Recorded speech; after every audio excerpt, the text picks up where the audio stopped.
It is. Yeah, it is. It is. My wife is a nurse practitioner, and she recently changed jobs. She's working at the Montgomery Cancer Center, and she can now get all her prescriptions filled there. And she's like, you could just you could just get all yours filled here too, and then you'd never have to go to Walgreens again. I was like, please. Never going to Walgreens again is high on my list.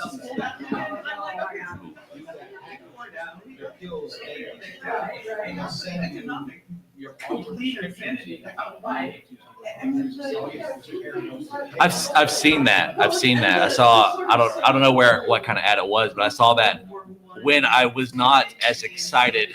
Like I just turned 38, and I'm going to the doctor in October, and I know they're going to give me a new pill to take because I have added one pill for every year over 30.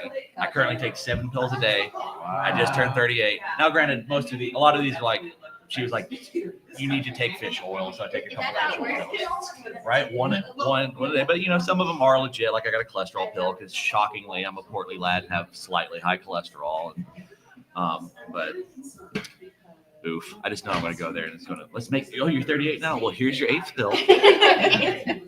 Here's your mystery disease, your mystery chronic disease. Right. You have not. Yeah. Here's your handful. Do you eat breakfast? No, I just have my medication. Yeah. Just a bowl.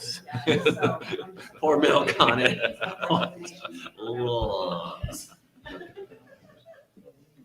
I've been working on lucky never. I'm on one medication. Nice. 60 at 60. So. Yeah. All right. Good morning, everyone. Thank you for coming so early in the morning to talk about cryptids. Let's go ahead and I guess introduce ourselves, our background, and what you write. Okay. My name is Marlena Frank. I'm a young adult fantasy and horror author. I'm always fascinated with wildlife. And of course, cryptids fall into that category. And I just love making monsters. So. Hi, I'm Sarah J. Sover. I have a comedic fantasy, Double Crossing the Bridge, and an urban fantasy series. This is Fairy Godmother. I have a biology degree and a background in wildlife rehabilitation and veterinary science, ecology, that kind of stuff. So I guess that's why I'm here. Not 100% sure how I wound up here. That said, I was like, someone had to do a deep dive on my social media to know that this is a great panel for me. And so I'm Bob Magoo. You can find me anywhere it tells by Bob. I write a series about a redneck wizard with a crippling meth addiction. And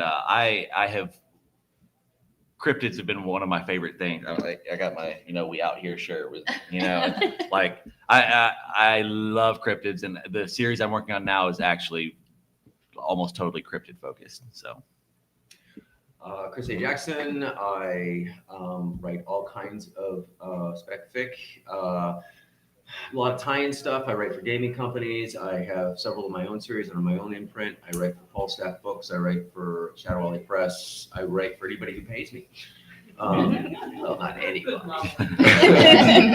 But I'm a biologist by education and career before I quit my day job. So evolutionary biology, all kinds of interesting things. So cryptids are just right up kind of my alley. It's a dark, scary, slimy alley, but it's my alley. And I'm Rebecca Hamrick. I was educated as a biomedical engineer. I did a little bit of that for a while, but now I am writing full time. I have a zombie series, a zombie trilogy, in which they announced a cure 10 years later. And then I also have a lot of different creatures in my Alien series. It's a all-female space opera, but they go out in their courier ship, so they go out to all different planets and they meet all sorts of different creatures and animals and things. So I wanted to talk a little bit, since we're all writers, a little bit about applying science to your fantasy creatures, and then we'll delve into some of the classic cryptids and some of the sciencey questions. So what science did you have to understand or make up for your fantasy creatures? So when I'm creating monsters for things like Oh, that was Nope. That tracks. So when I'm creating monsters, I like to take different, because I'm a big wildlife enthusiast. I don't have degrees or anything like that in it, but I do love watching lots of nature documentaries and learning all sorts of things about different animals and things. I like taking different pieces of them to turn into something horrifying. So that's what I like to do. I incorporate science into pretty much all of my creatures by accident, probably because it's my background. When I was rehabbing wildlife, I noticed that squirrels, when they reach a certain age, there's like a switch that flips in their brain, and they will be so sweet. And then one day you'll put your hand in there and they'll just, and I used that in my trolls, and I called it Wantog. And the trolls, they hit this certain age and they just flip, and they devour half their family before they can be contained. And I actually use that as a big plot point in Double Crossing the Bridge. It's the one of the distractions the trolls use as they are about to rob the bridge to create chaos in this big corporation. They bring a bunch of teens that are on the verge of Wantog, and that's totally squirrels. But I mean, I consider habitats. I have a whole bunch of different creatures that I've created for the underground cavern city, and they're completely adapted to life in the caverns. So even my made up creatures, for example, there's a type of creature called a carpoid that is amphibious, and most of the other creatures in the cavern don't really understand them because they just kind of show up to work and they don't know where they live or because the creatures in the caverns are not as smart as they think they are. But they're coming out of the little sulfur water, deposits, and there's just not that many of them. So like one of them, his boss is a carpoid, and he's just totally creeped out by him. He's like, but he's a troll. So, it's everywhere in all of my stories. So you're saying squirrels are teenagers, right? No, squirrels when they become teenagers, they turn evil just like humans. Just like humans. Yeah.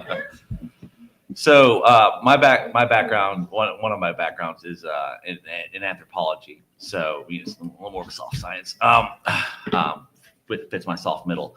And so, so a lot of my research typically, comes from like a, socio-religious, angle. And so I don't do a ton of science in my current series because let's be real, no one reads Meth Wizards for science. But the book I'm writing right now, I don't know if y'all have ever heard of knot deer. It's my favorite cryptid of the moment. And a knot deer, essentially, for those who don't know, if you look at it, it's a deer. But if you keep looking at it, you realize that there's something subtly wrong with it. Like the eyes are forward facing like a carnivore. Maybe it has a shuddery walk, legs that bend the wrong way, things like that. And so being from the Deep South, most of my experience with deer was the front of my truck.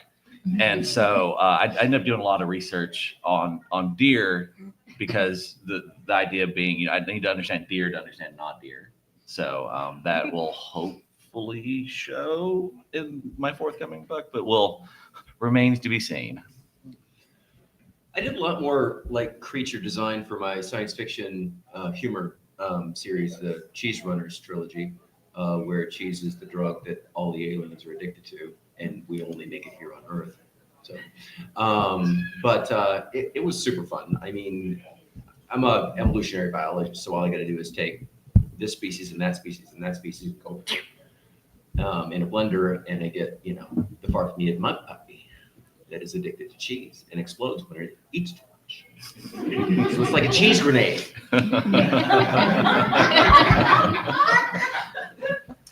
So that's all where that comes from. But yeah, it's super fun. All you have to do is look at nature and take this weird cricket that freezes solid every night, and then a salamander, and cook them together, and freeze dry salamander.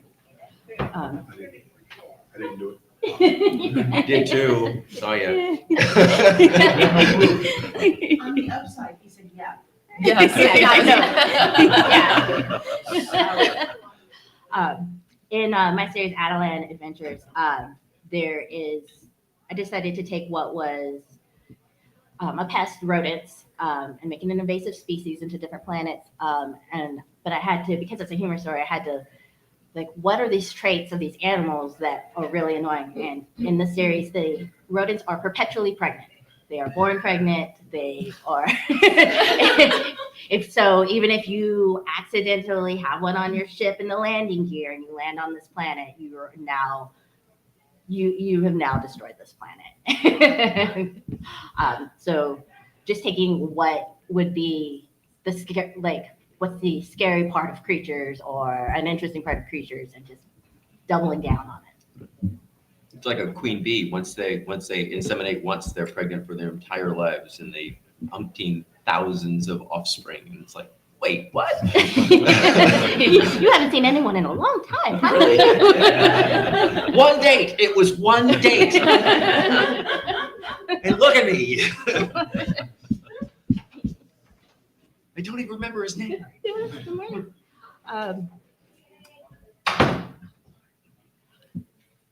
This kind of falls into it. Did you turn any of these fantasy tropes on their head and give it a scientific answer at the end? That you're like, oh, it was the bacteria all the time, or no? I turn a lot of more like interspecies relationships on their heads. You know, like there's all these things happening behind the scenes. You know, like this species is actually something else that has morphed into what you're seeing now, but it's dependent on previous species and stuff like that. That they're actually the same species, but this is like a gestational, not gestational, a developmental stage. Yeah. So. Cool. I like to take, kind of like you were saying earlier, with taking things that happen in wildlife and applying it to humans. So like cats, for example, when they are chirping at birds, that's supposed to draw them in. And I think there was a video I saw of a cat that was like literally a serial killer who went out to the forest in like England and it would kill like 50 birds in one day. And because he was just so good at chirping at the right sound waves for the birds. And so I took that and turned it into a creature whose baby sounds like a crying infant, to draw people in as a way to kill them for, weird monster things. So yeah, but it's never like actual scientific stuff. That's It's so just based cool. off of it, I would be totally safe because I run away from crying children. See. Well, cats are supposed to purr on that same frequency as babies. That's why we were kind of drawn to that purring mechanism. It's the same frequency. I have a scientific explanation for Area 51 in the sequel to this one, but I can't talk about it because it's spoilers. So buy your book. Well, it's the sequel that is only 20,000 words in. Right now. Okay. Everyone probably forget it by the time. Yeah, it's we out. won't remember. We promise. We won't. Right. It's a special treat. No, it's a preview. That means she's told us the entire plot of the book. It involves goats. Nice. There's a That's all we surprise. need. Yeah, that's all we need. That was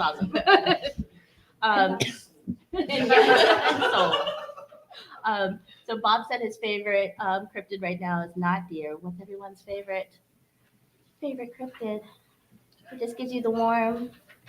I had so much fun with Kraken. I had so much fun. I had a short story that I wrote about a mother Kraken who wanted what all Kraken do to, sink ships and wreak havoc. Like that's all she wants. But her offspring eats his babysitter, and so she's stuck taking him to work.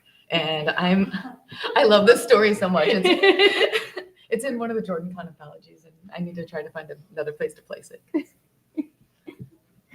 I've always loved Mothman. I think Mothman's fascinating. stole mine. Yeah, People. so- My people. But like, it's also really cool because you can go through like, there's a whole listing of every cryptid from every state in the U.S. You can go through and look them all up. It's fascinating how many there are. There's a lot of like ocean monsters and lake monsters. Yeah. That's fascinating. Like every state almost has one. It's so weird. Alabama's disappointingly is the creatively named Alabama white thing. That might exist. Yeah. Yeah. So I've always been fascinated by the deep sea, marine biologist training, right? And I pretty much grew up on the back deck of a fishing boat, and we would do a lot of work at night. And so when you're tired in the middle of the night, you're running a winch and you're looking down into the water, and the lights are behind you. The light casts down into the water. And I remember one time I saw this thing floating past, and it looked for all the world either like a long snake or a tentacle. What it actually was an egg case of some very large shark, probably a basking shark or a whale shark. But it tubular, kind of ghostly, translucent, see through it. And I was like, wait, am I hallucinating, dreaming, or is this thing real? And what the hell is it? But yeah, your brain does all these sideways things about it. This is how legends of cryptid sea serpents and things like that originated. It's like, oh, that's a tentacle! Oh my God, it's a cricket! Yeah.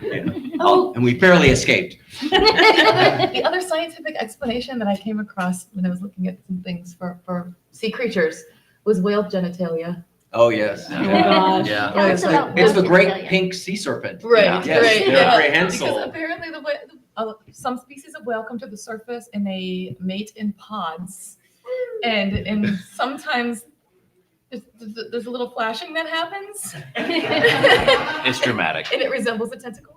Yes. So gray whales will create a menage a trois because they don't have graspers, they can't like hold, and so the female will be between two males, and occasionally the male gray whale will roll over on its back, and yeah, a 6-foot prehensile pink sea serpent. because you can't like grab or anything else like that. But it is fairly frightening. Yeah. I will say not deer is my favorite of the moment, but historically my favorite that's not Mothman, who you can see a little cloth Mothman at my booth, is Megalodon. Like for my money, pound for pound, I literally, if I could do nothing but read more Megalodon, anything fiction accounts for the rest of my life, I would be happy. So technically, it's not a cryptid. That's Right. a living Yeah. fossil. Yeah. Because they were out there and Yeah. and as big as a freaking locomotive. Yeah. Yeah, yeah. And it's fascinating when you're out on the ocean, like you realize how isolated you are. And especially like when you're seeing things, you're like, I don't know what that is. Right. Yeah, you don't No know. one else seems to be panicking. I guess it's not a big deal. But like you're just realizing how isolated and you can really feel how it probably was for people who were going out on boats in history out in the middle of nowhere and just hoping that their instruments were accurate. Right. Yeah. The deep sea is So- one of our last frontiers, really. Right. I mean, it's A really interesting thing happened when we were sailing from point A to point B. I sailed the Caribbean for 13 years, so good work if you can get it. And we were in an area off of Puerto Rico that was really high in phosphorescence. And so we also had an escort of dolphins that were under the boat. And so they were lighting up like ghosts under the boat. That's And you so could look cool. straight down and they were just kind of sailing along with us. But generally you can't really see them very well, but they were lighting up and it was just really fantastic. But, mermaids and all the things like that, you could really, the tired rum drunk sailors looking on the side, oh, it's a mermaid. Not so much. What cryptids do you guys think existed previously or could have existed previously, or maybe just now extinct? Well, for sure, Megalodon. Yeah.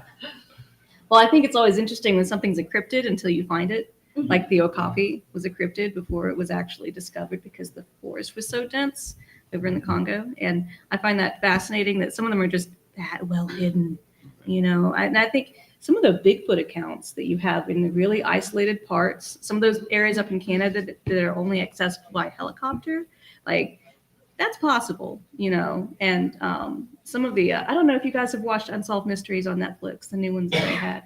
Yes, they had a really good one on that from a Native American tribe. And all the accounts that they had were crazy. Some of the photographs and videos that they did was wild. one of the originators of the field of natural history was a Roman named Pliny the Elder. And apparently he played really fast and loose with his observations. And a lot of the things that he documented as, mermaids, it turned out to be manatees or like, I think unicorns were rhinoceroses or something. I swear I have a bio degree. He did salamander too, right? I don't know. Did he? I think so. I think that he's credited for part of for our description was the salamander, how much heat could it actually tolerate. And I think he was the one that was like, oh, salamanders are from the volcanoes. Yeah. Oh, okay. Yeah. And Okay. So Mary Gentle wrote a book called Grunts. If you may have read it, and it's about orcs that get machine guns basically through magical portal, and they find a copy of Pliny, and they're like in there. It's like, oh my god, orcs are in here, and part of it is they through a portal have stolen guns from a U.S. Marine unit, and the curse is you will become what you steal. So these orcs gradually turn into Marines, and Okay, there's a So they metaphor don't there. and so, but how Not an orc. but orcs in Pliny, or the definition there is it's a marine creature, and they're like, how did you know? So I'm going to play with it a little bit, but like, so I, anthropology background, religion was my focus, and I firmly believe that Bigfoot sightings, things like that, are basically ancestral memory of Neanderthals. That it's basically you're seeing something and your brain is interpreting it. I don't doubt that people have seen things at all. I'm only like 97% sure I'm real. Who am I to say that anyway, I'm not the authority on reality here. That So 3%'s a bitch. it is. That's why I wake up at 3 a.m. Exactly. And so I definitely, people see things, but I think just how our brain interprets the brain is just such a puzzle box. And so I'm a big believer. So I do 100% believe in Bigfoot, but my belief is that it's some sort of triggered ancestral memory, that harkening back to when we coexisted with Neanderthals, and they were other, that we either sexed them to death or we exterminated them through genocide. It's kind of unclear, but There's a lot of interbreeding going on there Yeah. too. And so, we all have a little bit of, Yeah. or most of us have a little bit of Neanderthal genes. I have slightly above average according to 23andMe, and I was like, that tracks. Me I'm too. a big guy. So to follow up on that, human beings are, one of the things we are best at is pattern recognition. Yeah. Mhm. And so when we see something, our brain tries to match it with something instantaneously. One of my favorites that could still be out there, the biggest Architeuthis, which is the giant squid, just because that's the biggest one we've found. And they're deep dwelling creatures. And they've pulled up sperm whales that have 20, 30-foot tentacles in their intestines. So there are bigger ones out there without a doubt. So the kraken, that could be a thing. You know what I mean? So there are reports of I know when my dad was a kid out in Hawaii, one of their neighbors was out in a crib, had their baby out in a crib, and a bird came down and tried to pick up the baby out of the crib. And scientifically, that said that that's not possible, that birds can't do that. It's too heavy. They had to pull their baby down out of the claws of a bird. And you see golden eagles in Africa are actually able to grab infant monkeys out of trees and stuff like that. So the It's eagle hunters fascinating. of I just a ton of research on this. Eagle hunters of Mongolia hunt large carnivores, wolves, with golden eagles, and these are big, powerful birds, and it's amazing what they can do. So you see something that big, it must be a human with wings, So it's so fast too. They were Oh, showing they're them, just boom, and it's gone out of the Yeah. tree. Mhm. Like, dang. Yeah, I'm a firm believer that pretty much anything that anyone thinks could exist in the ocean does. Like my mom was near the beach, and she called me. She's like, "Hey, when y'all come down this summer to visit, that this guy down here has a drone. He's been filming a lot of sharks in the water." Like, Mom, what made you think I was going to get in the water anyway? Like, you don't have to tell me this. I'm already terrified. Like, that was never a thought in my mind. I love being in the water with sharks and stuff. No. It's just so awesome. Cool. And it's egotistical to think that we're alone in the universe, right? Right, So yeah, like, right. I mean, I kind of Yeah. see outer space as the same as the deep ocean, you Right. know, Yeah. like Yeah. these are unexplored. That's why, I mean, I think that's why so many authors are drawn to writing about these areas, is because we just don't know. So, And every anything's decade, possible. we're finding more creatures that live in areas that we thought were not habitable. Right. Like the volcanoes down in the underwater volcanoes that got Mhm. animals that have lived there for millions of years, and it's like, just because we don't know about it yet doesn't mean it doesn't exist.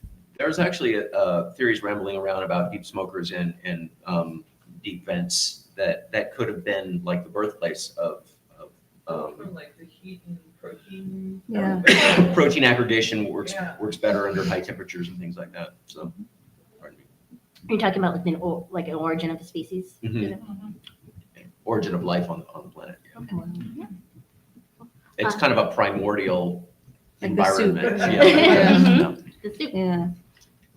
It's very cool. I just blanked.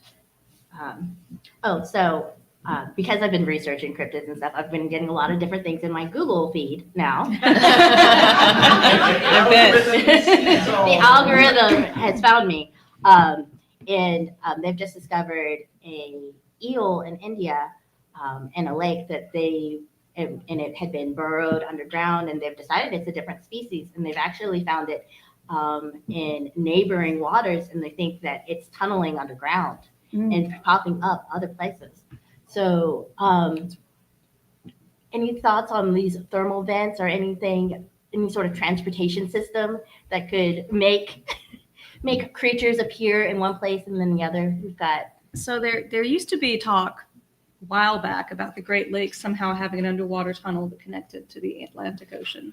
And because sometimes you would see similar, aquatic animals in both locations. But I don't know if they've ever proven anything about that, or if they've ever really dug into that much, because that's a pretty large, body of land between those two areas. I mean, humans are the ones who make the biggest, I mean, just biologically, but connections between different populations in different species in different areas. I mean, we're the ones who really kind of contaminate environments, I mean, with other species. But I don't know. Like the moon.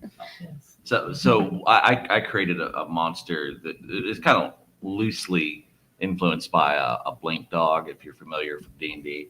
And I basically put one in the deep south and, do what you do. And, but, something that I'm just totally fascinated with is, like the nature of time and different theories, parallel universes and whatnot. And like, obviously we don't know of any creature that, that its mode of travel is crossing into parallel planes, but that's essentially what this thing is doing. This creature I made up, it's flickering between realities basically. And so we're constantly having to reassess our understanding of reality, and who's to say that there are not creatures right now that are doing something totally unexpected, like not saying that they're traveling between realities, but that there is some form of travel that we can't really understand right now with our understanding of science that they're doing, That explains Sasquatch. So as far as the sub-Earth transportation, the water table, I mean, there's subsurface water all over the place. I have a well in my backyard. So where there's water, there's the potential for something in that water, and to use that as a channel for some kind of transport, or just as an environment to live in. If you can have life in the deep sea without light, chemosynthetic life, you can certainly have chemosynthetic life in deep water tables that are, geothermal energy. So there's deep hot water, right? Hot springs and things like that. So where there's heat and chemicals, there's life. And so there's all kinds of possibilities for troglodytes down there watching us through our toilets. Have they confirmed learned that like in Chernobyl, there's bacteria that are living off the actual radiation. Yeah. Feeding off Yeah. of it. Yeah, and then actually they had an explosion of how much of them are over there now. And they're like, this is great, but this is also kind of concerning because we don't know what the ramifications of that will be. Yeah, the radiation itself is just a tool for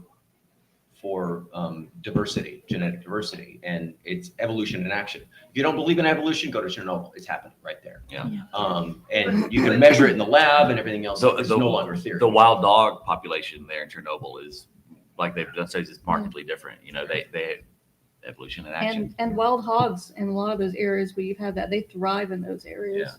And they have all sorts of genetic mutations Wild from hogs are it. just freaky. I know. They eat everything. Yeah. And they're A pig escapes a farm within 3 weeks, it is gone feral. It will start growing the long The black hair. tusks. It won't have tusks, but its offspring will have tusks. Mm. If you're not aware, wild hogs are one of the biggest problems in southern U.S. It's please go kill them.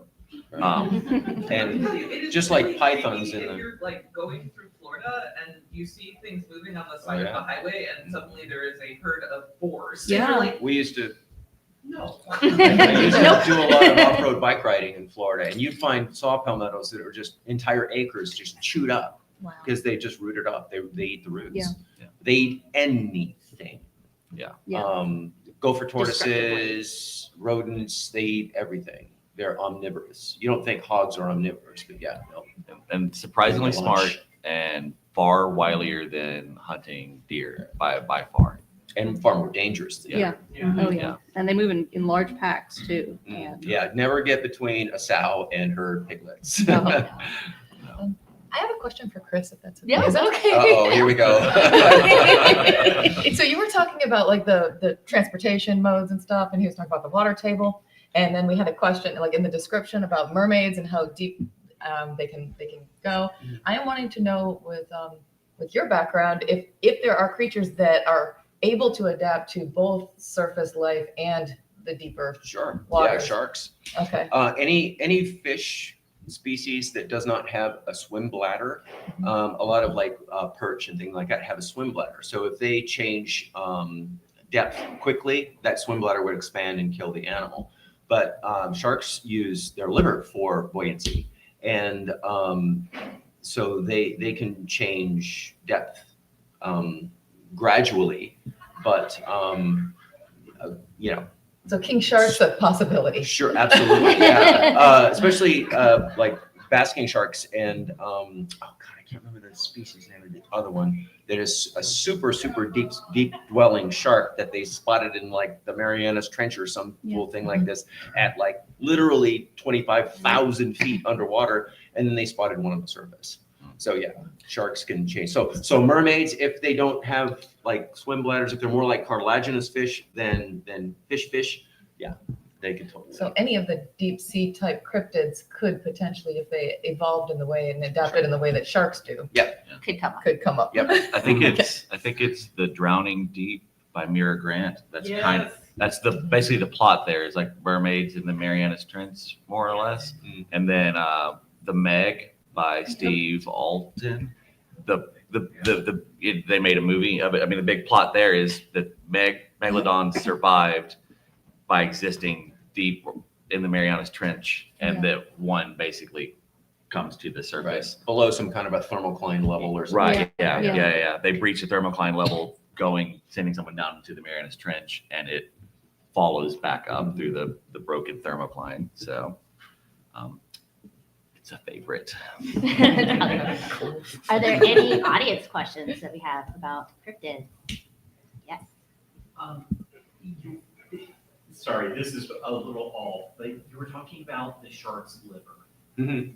Now, orcas will kill, especially great white sharks, and eat their liver and leave most of the rest of the carcass. Yep. What's Because it's so tasty. Yeah. It's high in calories and oil. Really high in calories and oil. Apparently, it's very tasty. And that's why zombies eat brains. It's one of the most protein and fat packed organs in the human body. And I'm making this shit up as I go. The zombies you interviewed. That's it. I'm fascinated by the idea that octopuses and others, cephalopods, are actually sentient. I think we're getting closer to realizing that. There's always things coming out about they dream, that they have colonies, and they have societies, and that's just, they're a resident alien in a way. of our- Their genetics is especially interesting, octopus genetics. They think it's an ancient species line that is totally divergent from, yes, it's a mollusk, but it's kind of diverged way back. One of my favorite things kind of along those lines is there's a technical term for it, but it's basically the crab, you probably know it, but the crabification of, like basically crabs have evolved from so many different origins that like the likelihood if we encounter alien life that it's going to be some form of crab is pretty high. Like that's just such a natural direction the evolution to take. It's kind of a wonder that we're not talking here as crabs. Zoidberg just went. We all walk out of here. Right. So on a biological framework, the only problem with large exoskeleton creatures is circulation. Yeah. So that's why we don't have spiders as big as dogs. At Thank least God. none that I've seen. Thank God. It's if there were spiders as big as dogs, everyone would carry a shotgun. I have a leash. What are you talking about? Fido, sit, stay. One of the largest crustaceans is actually the coconut crab. Yeah. Yeah. Mhm. But and so that's why crustacean things with exoskeletons in water get bigger than exoskeleton creatures on land because less gravity Less effects, gravity for circulation's circulatory. easier, stuff like that. But yeah, terrestrial animals would have difficulty because they have a two-chambered heart that just kind of basically splashes blood around the inside of the body. That they don't have a it's true. Yeah, that's all it does. Yeah, so be grateful that they don't have developed circulatory systems. But Maybe they extraterrestrial Yeah. exoskeleton doesn't mean that they don't. You can always twist that around. Yeah. Old Man's War by John Scalzi, one of the aliens that they fight early on is basically giant crabs with guns. Well, take it back to Starship Troopers. Yeah. The bugs. Yeah.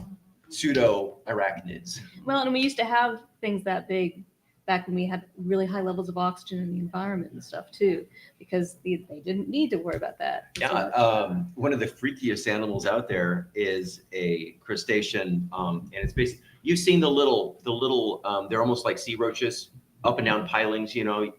Well, there's a deep sea one that is roughly the size of a small poodle, and they are the freakiest creatures in the world. My wife's boss, marine biologist, had one on a plaque, all varnished and pretty. And oh my God, this is everybody who has arachnophobia's nightmare. I bet they're tasty. Yeah, boil that thing up and it tastes like a lobster. Yeah. Well, that's lobster. Wait, Sarah, are you lobsters putting used to- leashes on things or are you eating them? Are you putting leashes on them or are you eating them? Why not? Both. Why not? It depends on what they taste like. Well, lobsters are the diamond of the ocean, basically. There's diamonds. We only care about them because, there's a really good ad campaign. Lobsters were the same thing. Used to, the only people who ate lobsters were Convicts. Yeah, well, yeah, like no one ate lobster. Oh my God, they were sea roaches, Right. And now it's like, oh, I'm going to go. They used to till them lobster into dinner. the soil in New England for fertilizer Yeah, because nobody wanted to eat them. it's all about optics and marketing. Yes, it's all about marketing. You can eat that? Yeah, it's delicious. Really? Hey, that's not bad. Put some butter on it. Everything's better with butter. Yeah. I put butter on butter. So I remember, and this is a very old memory, but ages ago, reading a short story that involved somebody had modified catfish to be able to breathe air and it got loose in a space station and there was no size limitations and it started eating the astronauts or everything. But in a lower gravity scenario, would that size limitation of because, so if we had an alien planet where there was, half gravity, could there be giant crabs? Because. Yes. Okay, Well, at least with that kind of circulatory system. okay. Yeah. Yeah, because it's all about gravity. It's all Humans about- have major problems trying to live in a zero gravity area. There's lots Okay. of studies on that where even a few months can completely ruin your, blood pressure and stuff like that. Because our circulatory system is, optimized for this level of gravity, not that level of gravity. Right. People can get strokes just simply because we're used to walking around vertically, and your heart, your blood pressure up here is less than your blood pressure in your feet. If Yeah. everything becomes equal, your blood pressure up here is way too high. So. And giant catfish are like on the top 10 cryptids. Like obviously there are for real giant catfish. Don't come at me. I know me, but I'm talking like my favorite is the urban legend of the catfish the size of a VW bus that the diver at the dam goes down and finds. Like deep within my brain's heart, they're out there. So actually, that's not as far-fetched as you might think, because a lot of fish have indeterminate growth. So they will grow as large as their food supply allows. And at the bottom of a dam, when all the turbines are chewing up everything that comes down the river, there's a pretty much infinite supply of food. Yeah. There are pictures on the Columbia River of them pulling sturgeon out of the river with horse teams, because the sturgeon were that large, because they had basically an absolutely unlimited amount of food. Sturgeons are what they call grungivores. At the bottom, they'll eat anything that floats down the river, kind of like a catfish, but literally 20-foot long sturgeon. I started out early on as a horror writer and selling anthologies. And one of my favorite stories I wrote, and I can't believe this when you're asking about traveling underwater, I can't believe this didn't trigger, but giant catfish did. I wrote a story about basically, they flood all these valleys throughout the South to for dams, and that basically that there was this small island that after they flooded this, that there was a cemetery on it, and that these catfish had basically kind of burrowed through and were eating the remains out of the cemetery, and it made them larger, and they were the bad guy of the piece. Zombie catfish, I love it. Yeah, it was fun. It was fun to write. I already don't swim in Lake Lanier. I live right near it. Yeah, and no. You're welcome. Yep. Yep. Is that a hand that just grabbed my hand?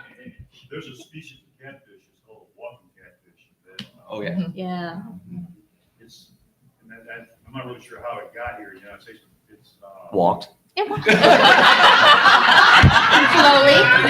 Well played. Yeah.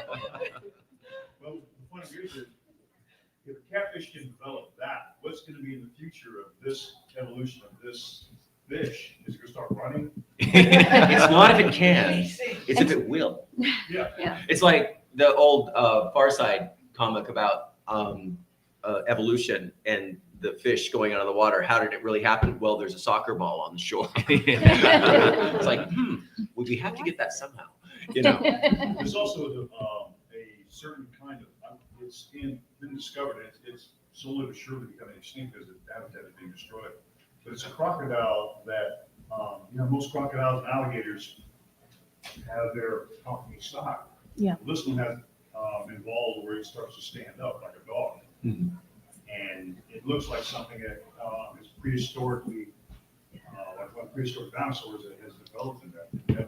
It's slowly but surely becoming more and more upright.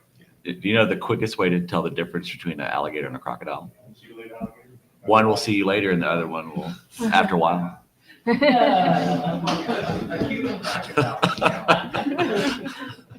you've ever watched videos of them, it's literally a gallop motion, like moving together.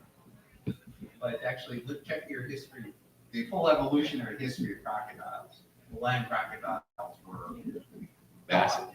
Yeah. They were not big splayed, wandering the water. Yeah, I don't know if they need legs like that because they're already so fast. It's just ridiculous. We were down in Roatan, anchored in a cute little cove, and my wife decided that we needed to take the small boat, the dinghy, up a mangrove channel because there are saltwater crocodiles in there. Well, saltwater crocodiles can be fairly aggressive, and it was nesting season, and so we're tootling along nice and quiet. Tut, tut, tut, tut, tut, tut, tut, tut. She says, "Chris, look over there," and I look over there, and I couldn't see her. She was sitting on her nest about 30 or 40 feet from the channel, and all I heard was this big hiss, and saw a flash, and she was charging straight at us.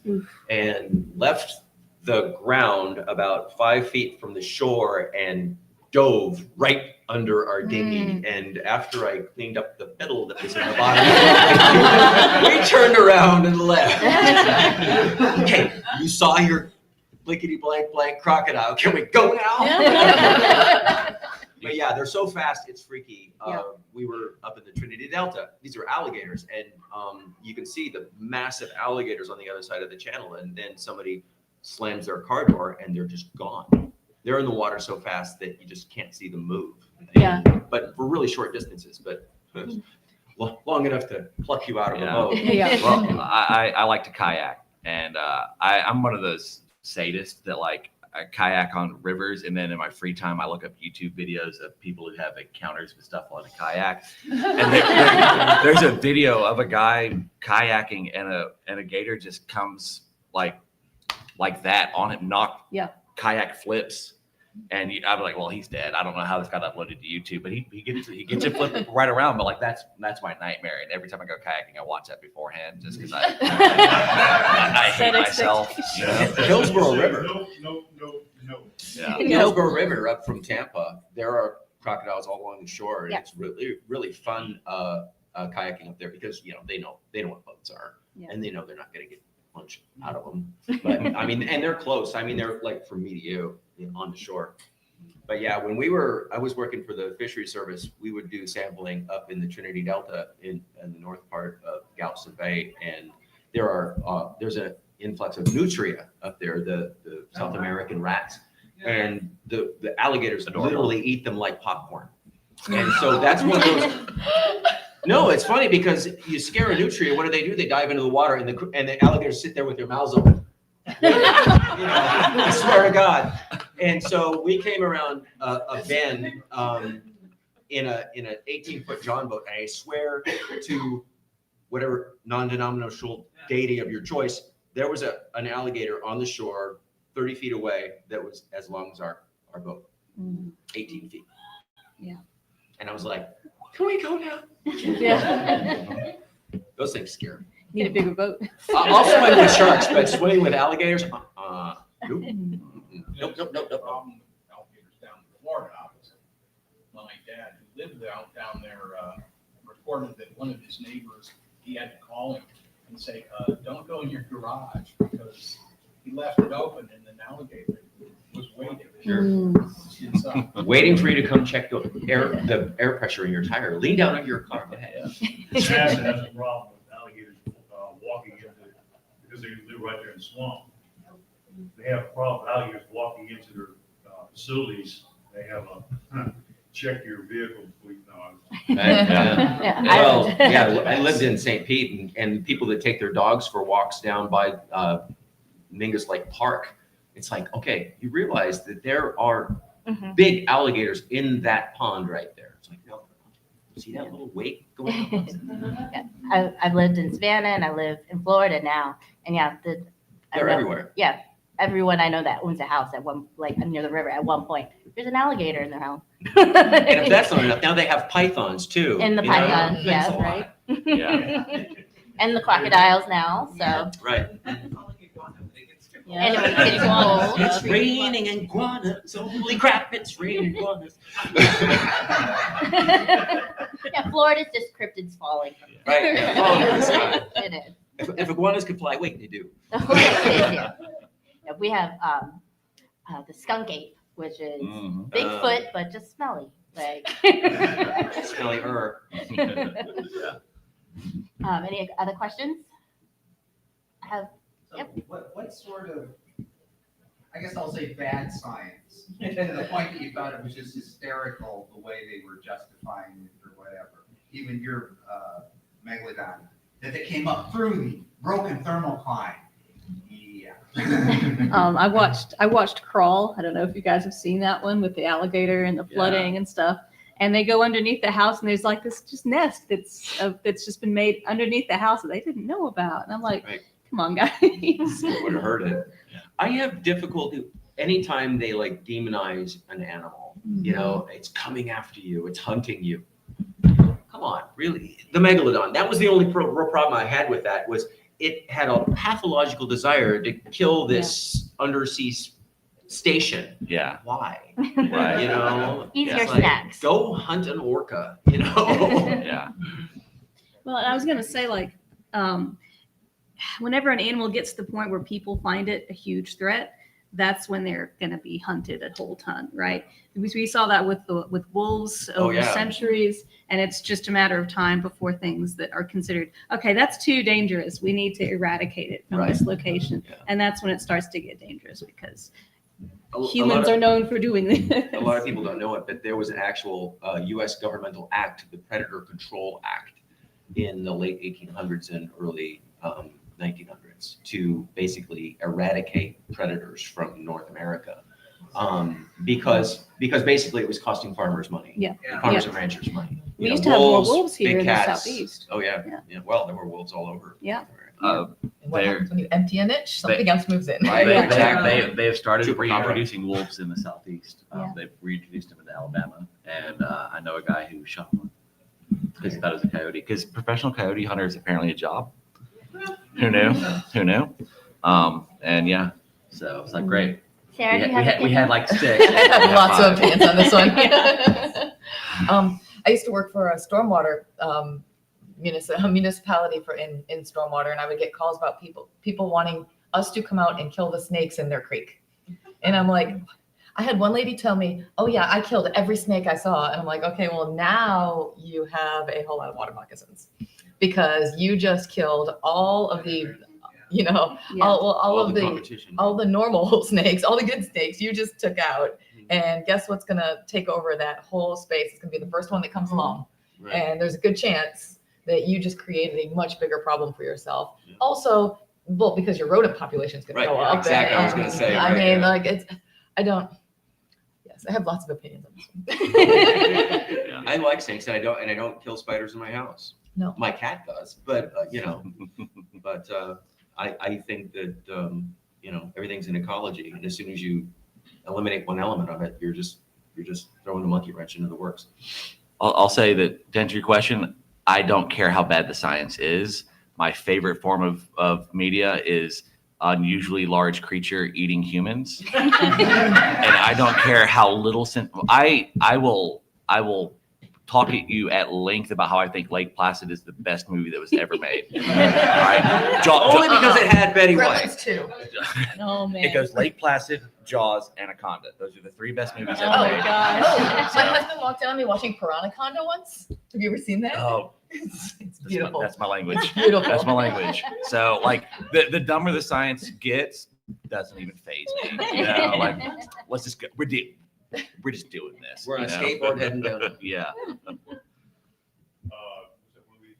It's sharks and tornadoes. Sharknado. Yeah. It It's makes so my funny. brain hurt. Right.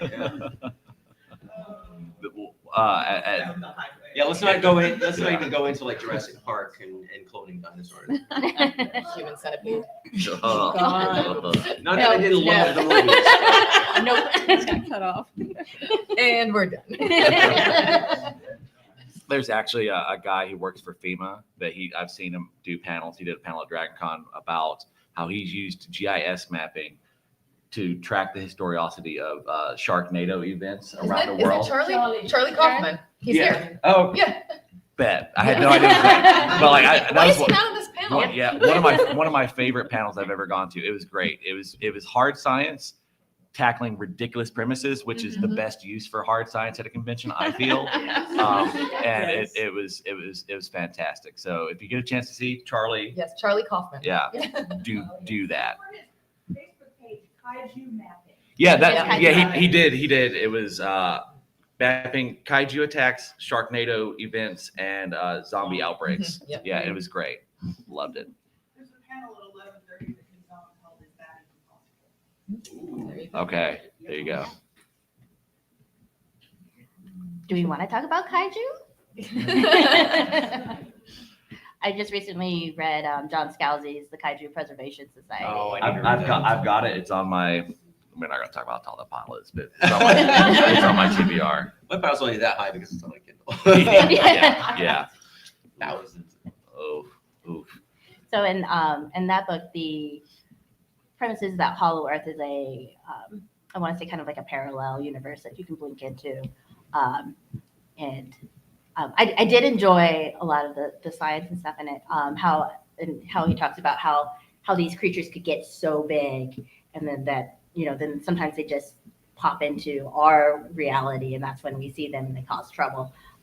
One thing that did really bother me about that is that it was just a bunch of fans of kaiju that came and found this world and just named everything what we had already named it. Oh my god. Oh. Yeah.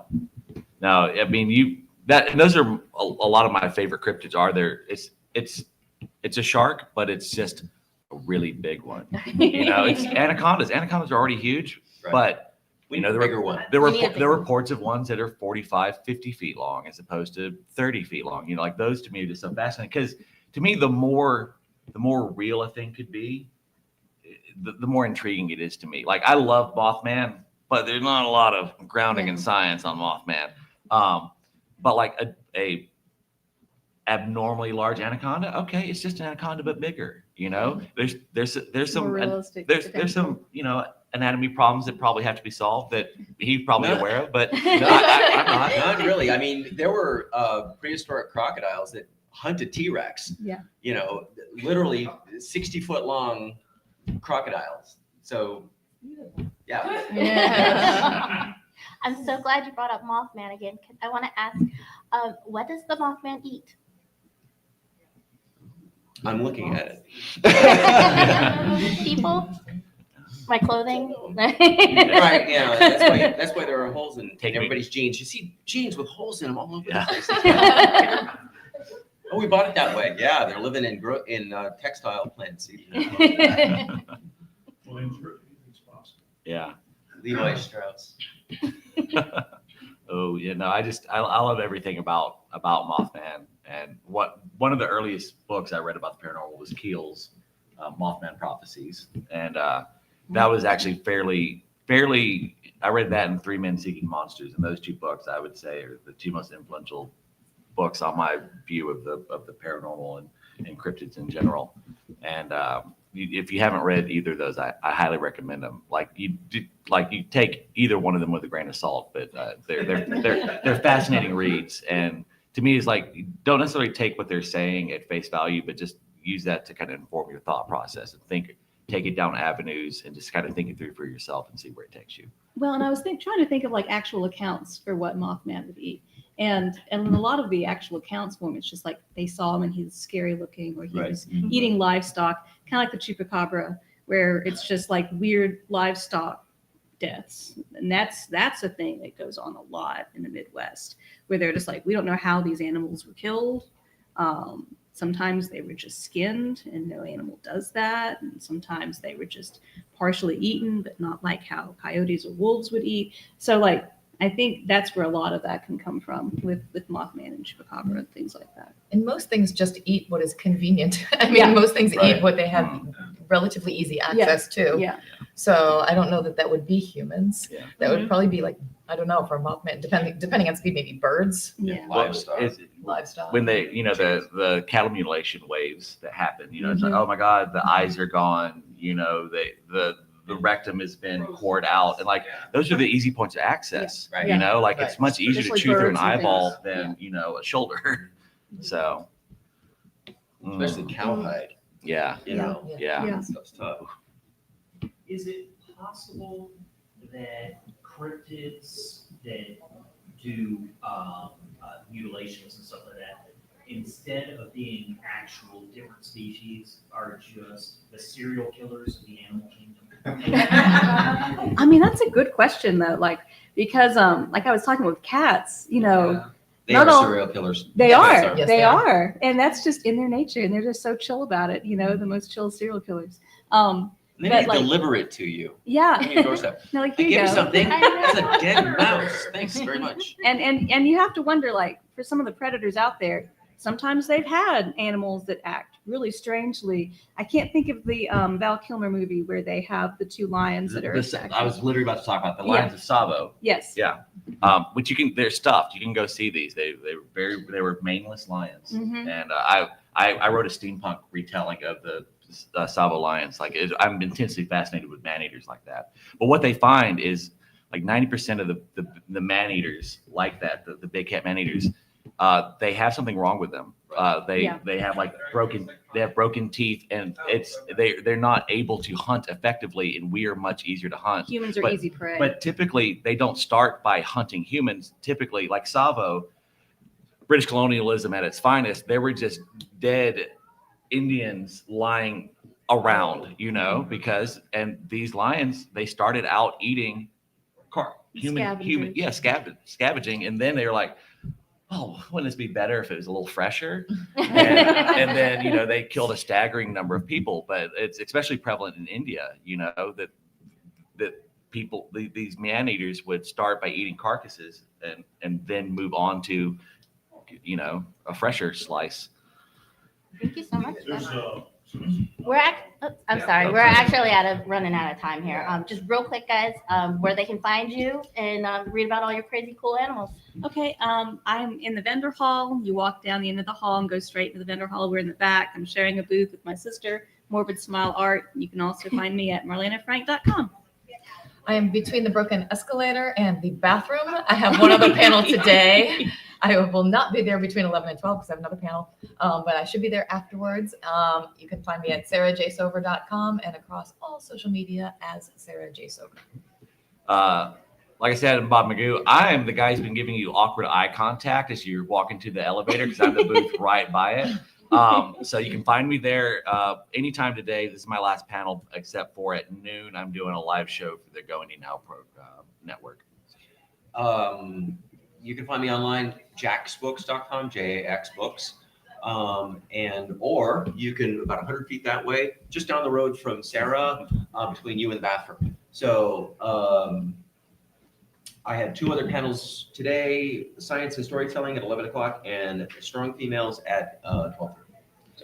So start with me. Go Go to there. here, go to Sarah. And then go through Pick a circle and you can get all of us. And I'm Rebecca Hamrick, and if you're at Sarah's table, you can see me. I'll be right over there. Between me and Sarah. All right, thank you guys.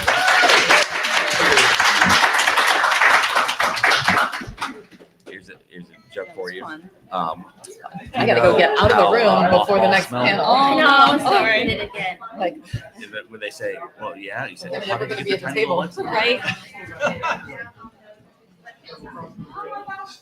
You know, there's no locked woman, it's just locked in. Yeah, right, right. There's a story in just fighting so bad, there was a lot of woods were destroyed. Grounds were torn up, a lot of Bibles. Last night, your books had come It got so bad. and some people were like, oh, wow, he's giving away. I'm like, no, should we selling those tomorrow? Oh, gosh. Oh, thank you. I mean, they were just, For they were momentarily, really they intrigued by the truth. covers and the guy, like, I read this Yeah, for 12 so pages. bad, This they were is attacking great. me. Oh, Please come back. Please come by it. To wipe out this wolf. And I read That Brooklyn was, I don't know why the opportunity. cover like slid off or whatever. Yeah, I didn't have a cover, so, but yeah. exactly.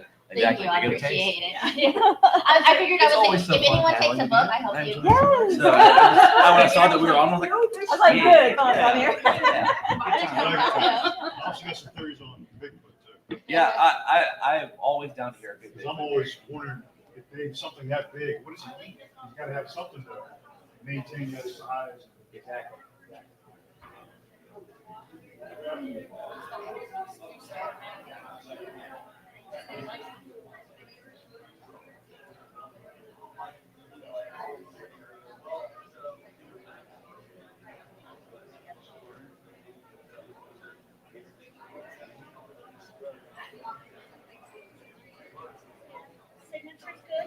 favorite horror or anything you like to put in?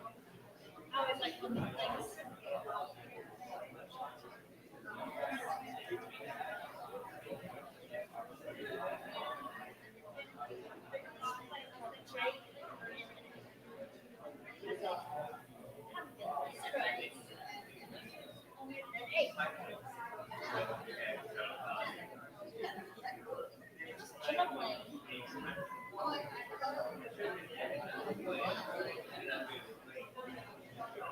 You're buying stuff off the my friend Mariah thinks they're getting complicated. Her name is not spelled at all. It's called Mary Pop. My friend Mariah, her name is spelled like Mary Pop.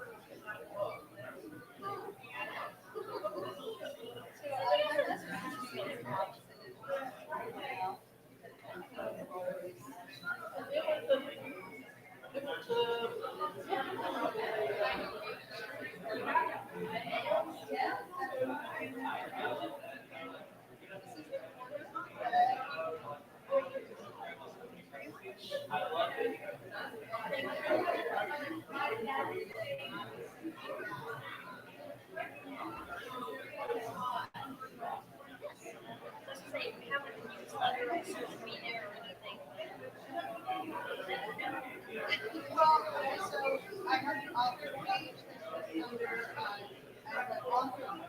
Just like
Make sure.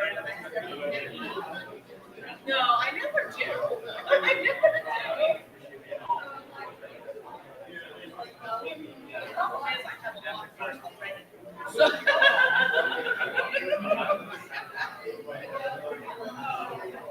Yeah. Well, for the family, I wish it, Aurora was like, too. I'm like, you can read, sorry. You can read anything you like. Just read. Oh, yeah. Oh, yeah. Yeah, in fact, I got her into the taker. So.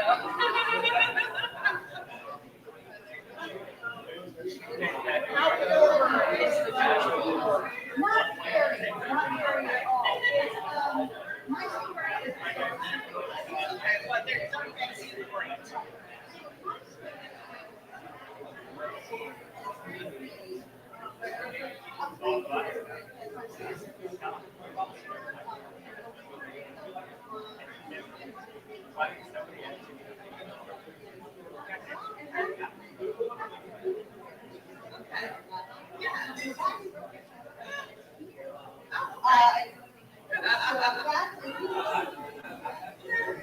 I mean, I could get it. I can get it. I can do that too. That's not what I did. Okay, I'm boring. Hey, there's no problem.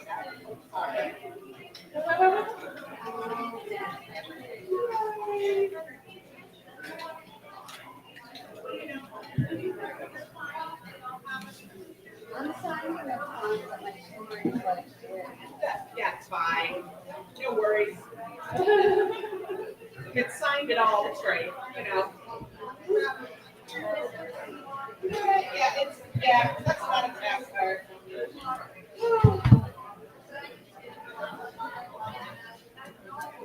I gotta get on my last meeting. Like I need more for the con. That's okay.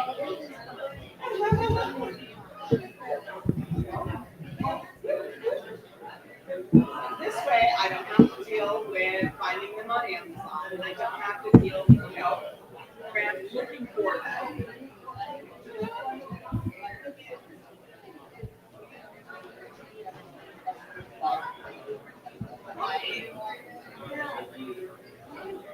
I was gonna say, that's the great thing is we drove down here.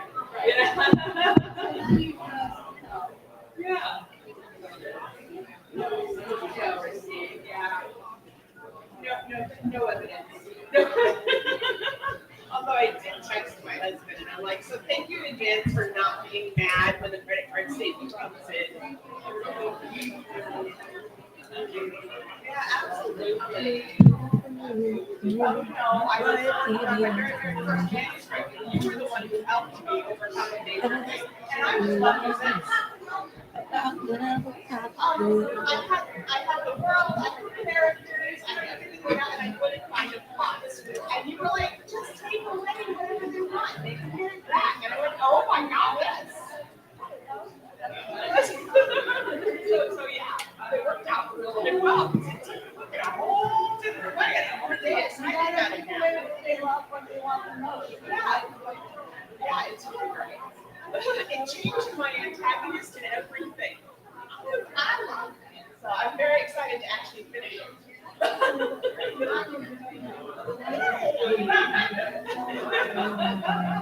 So yeah, I've been a support.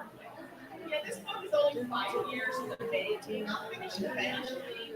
But, right? Thank you. See you both in college.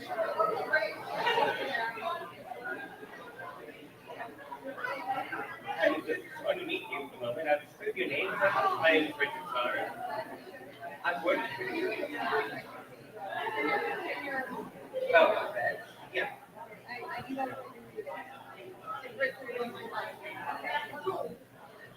But, what was his name? Just, yes. I'm going to remember something. I've heard your name around. I've seen it around. I've worked a lot of cons in the area. Somehow I've been telling myself, I haven't ever seen you. Just one, two, counting on that never happened. I have no idea who this is. I'm going nothing with no. And now I'm looking through my eyes. I'm going, no, somehow we've never met. I think we've been at the same con before. Jason Graves knows you well, and he's like, a great. Yeah, but my brother and I know I know. I keep having to keep doing something for me. I'm also doing it. We put so many days from now, and when I work with creation, I'm basically help title books with them. He never do things now out of order. And every time I go back and watch this, the holidays, you start watching. Yeah, you're right. so every time he makes out deliberately just to mess with them. And go, how long before you speak? It's twice before I realize it.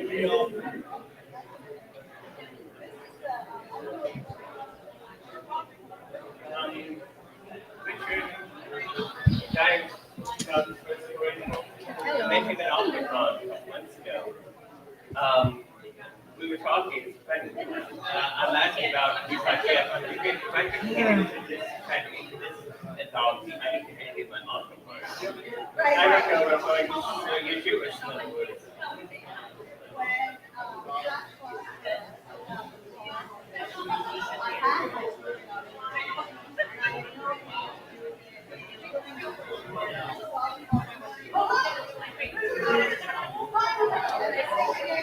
I like your ears.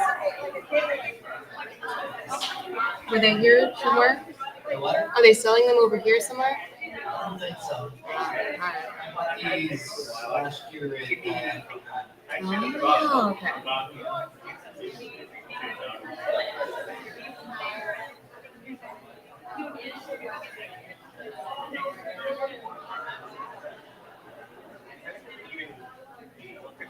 I got it.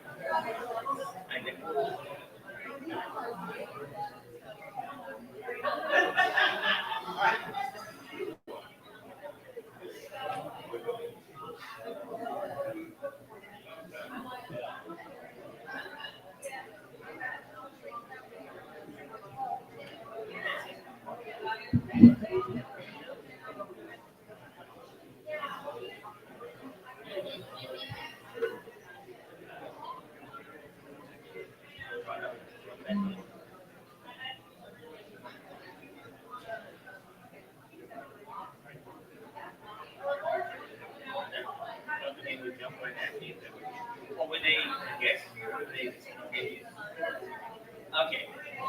necessarily know all the opposite amount I know against who they are. Small, it's not really good for me. See, I've been building gears constantly.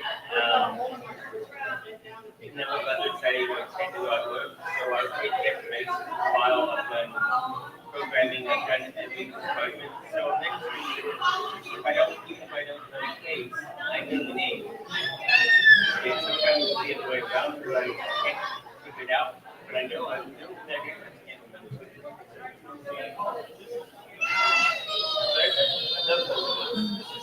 I keep teaching Jason going, yeah, can I write something like this? And I'm like, my first Chris.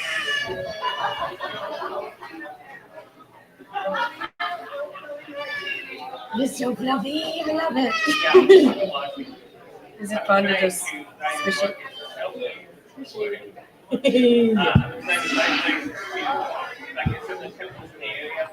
I've been talking to them in the gift shops going to see. There's a Jewish festival in Naples. It's a small area and it's held outside. Somebody's on the scared. street. People coming together. We've been there twice. And we were there, I think it's one up. We were there then. So we got 2 tables and a third right here. And we had those books right here in the middle where people could come and see them. We could sell any of them. I mean, the thing is so funny that basketball, funny and sad is he's going on afterwards. He just kept going. He was incredible. And I see him settle up.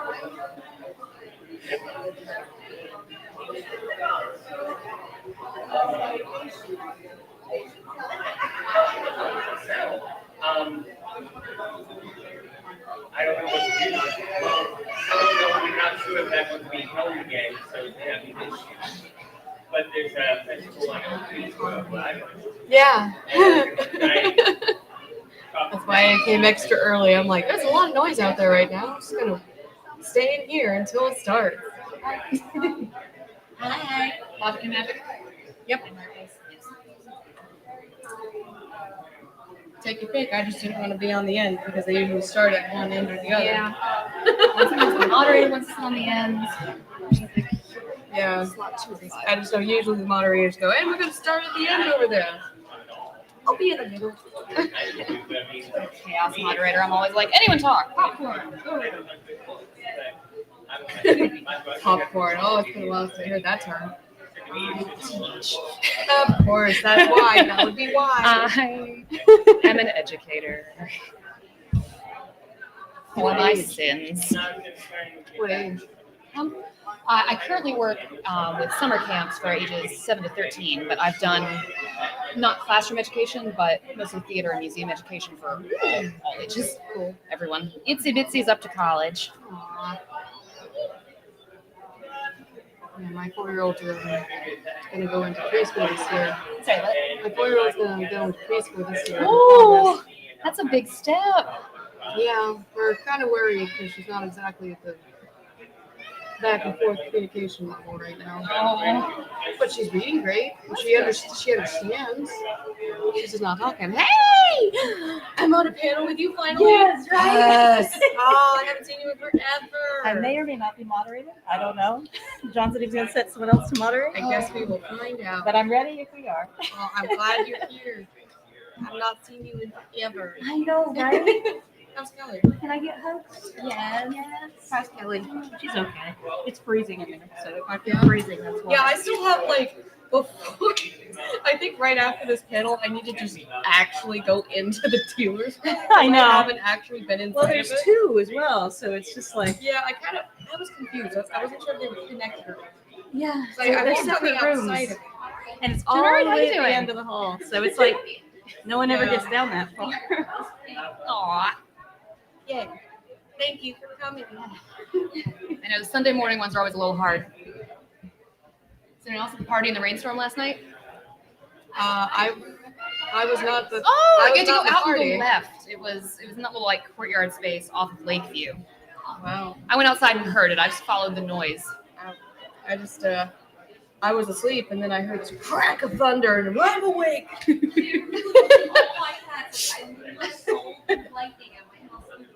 Oh my god. Oh my god. I said, that's what a crack.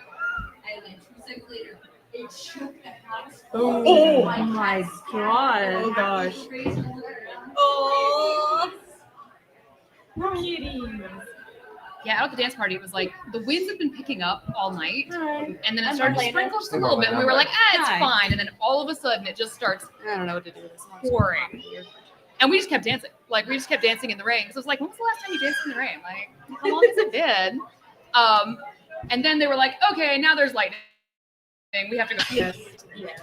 And I decided to call it an evening at that point. So I was like, you know what? It's not going to get cooler than dancing in the rain. The evening's not going to top that. So I'm just going to go out on the high note. Sure it would. And that night I actually kind of went to sleep. So. Which is why I'm perky on this I didn't know they had panels before 10 o'clock here. They did. Like, I was in one this morning. I've never heard of Been that. one after I've this never one, too. seen any con, maybe We other had than a lot Dragon of people Con. too, but it was Yeah. cryptids, so it was like, Okay. yeah. Most of the ones I go to have 9 a.m. starts on Sunday, and I'm like, I feel like con shouldn't start until at least 11 on Sunday. Like, give people a break. Yeah, like Sarah and I were talking, like the hotel checkout is like still 10 or 11. Yeah, or it's 11 something in the middle of this panel. I on had to go Sundays, and like we're like, drag my but, shit like, out to the car. can they not like make checkout later on Sundays Right. only? I know. Or at least when they know they've got an entire convention's worth of people. Yeah. It's like, Make it. are you like, really booked up 3. tonight? Are you really going to have that many people coming in Sunday night? Yeah, exactly. Like, which reminds me. Although apparently, check apparently, I hear that most people, according to my husband, think that the week starts on Sunday. No, weeks start on Mondays. Oh, thank you, thank you. Change all my calendars. I feel validated right now because like I'm like I don't know what you're talking about. It does not start on Sunday.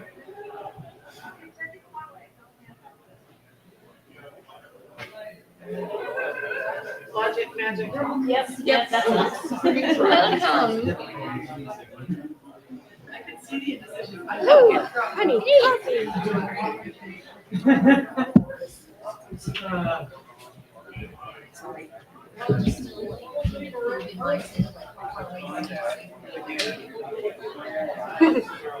I just flipped the table with my name tags.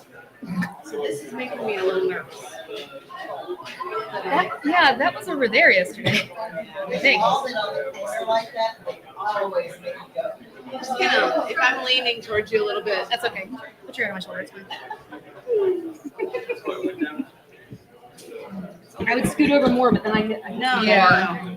Yeah, I've got in between bars here. Just gonna straddle the bar, I guess.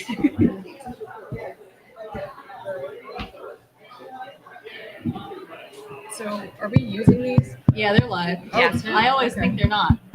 Yeah, like I don't really Just ignore them. hear much yesterday they were difference. picking up pretty well. If you didn't have to like get right up on it. They probably have the volume up for that.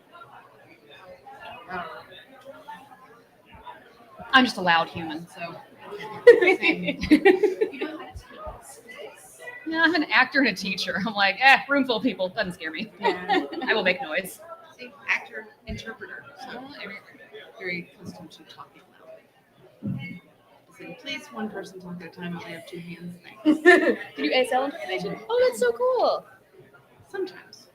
So I assume we're gonna close the door. Yeah, I'm Two waiting years of till ASL in like med school, four. and I Yeah, I figured loved it. loud. That one And when I especially. found is out loud. Yeah. I remember so many designs. We were I had doing trouble seeing Lynn's like, interview because people in tend one to of these fast. we were behind Yeah, this it's like one. my skills And are just it was degrade so- up to we the was point only where I'm one like, board of that I'm room, it catching was like so a loud. third of what I you're couldn't hear anything. what That you're was like signing, but It used to make me scared my first couple of years in school to go to deaf events because if I signed anything, then yeah, exactly. It's like which I think is the same for any language that you learn. I have no ear either. It's Gracias terrible. to Like, somebody in Spanish, suddenly I'm getting a face full of Spanish. I'm like, I don't I can know. read French okay, but if someone speaks French to me, I'm just like, I have no clue what you just said. I'm the same way. My ear just is not very good, which is why I started taking ASL in high school instead of continuing with French. We did part of our honeymoon in Paris, and I was all ready because I had taken like one class in college. We went. It's funny. We went to pick up a pizza and I was asking the guy how you say things that we didn't want. And I just said, come over to olive. And he olive. I said, wait, olive, come over to say olive. Olive. And then in perfect English goes, that's how we say it in French. It's olive. I was like, are you kidding me right now? I love Italy because in Italy, so many people speak English, but they're just so happy if you try. Mhm. Like, even if your Italian sucks, they'll just be like, "Ah, bellissimo, what can I get for you?" Then they'll switch to English and take it down you. And it's like, I was very proud the first time I got through an entire meal without having to resort to English. But they were very kind in Rome. They expect lots of English tourists. So, Well, I guess we'll go ahead and get started. Welcome to the Logic and Magic. My name is Marlena Frank, and I'll be moderating today. Would you all like to go through? And Larry, you want to start? Hey, I am Larry Martin. I'm an author and co-author with Gail Z. Martin. We write in a number of genres, most of which include magic, except my science fiction series, which doesn't have magic yet. I don't know that it's going to have magic. But otherwise, our epic fantasy has traditional magic. Our urban fantasy and other series also have varying degrees of magic. I'm Ellie Rain. I'm an award-winning gothic fantasy author. I don't know how to write things that don't have magic in it because I tried and it was really boring, so I switched that up. So that's why I'm here. I'm Cass Morris. I write the Oven Cycle, which is historical fantasy set in ancient Rome with elemental magic. I'm also 1/3 of the team behind the 2-time Hugo finalist podcast, World Building for Masochists. And we talk about lots of different kinds of magic. And I forget to pause for the giggle every time I say the name. We talk about lots of different kinds of magical systems and how they integrate with worlds and societies on that. And I'm Nancy Dunn. I write mostly epic fantasy, so there's a whole lot of magic in there. I've also branched out into a little bit of urban fantasy with a game-based magic system and some steampunk adjacent gas lamp, mostly Irish fairy. Got a lot of magic going on in there and whatnot. So I'm awesome. That's awesome. My name is Marlena Frank. I write young adult fantasy and horror, and I write a lot of portal fantasy. So let's kind of dig into it because we all have different kind of magic systems that we weave and build into our storylines, whether it's an alternate world or whether it's like a modification of our world. What do you think makes a good magic system? Are we starting anywhere? Anywhere, yeah. A consistent one? One where if you establish rules, I hope you keep to those rules. And if you don't, I hope you explain the reason so that I know it was on purpose.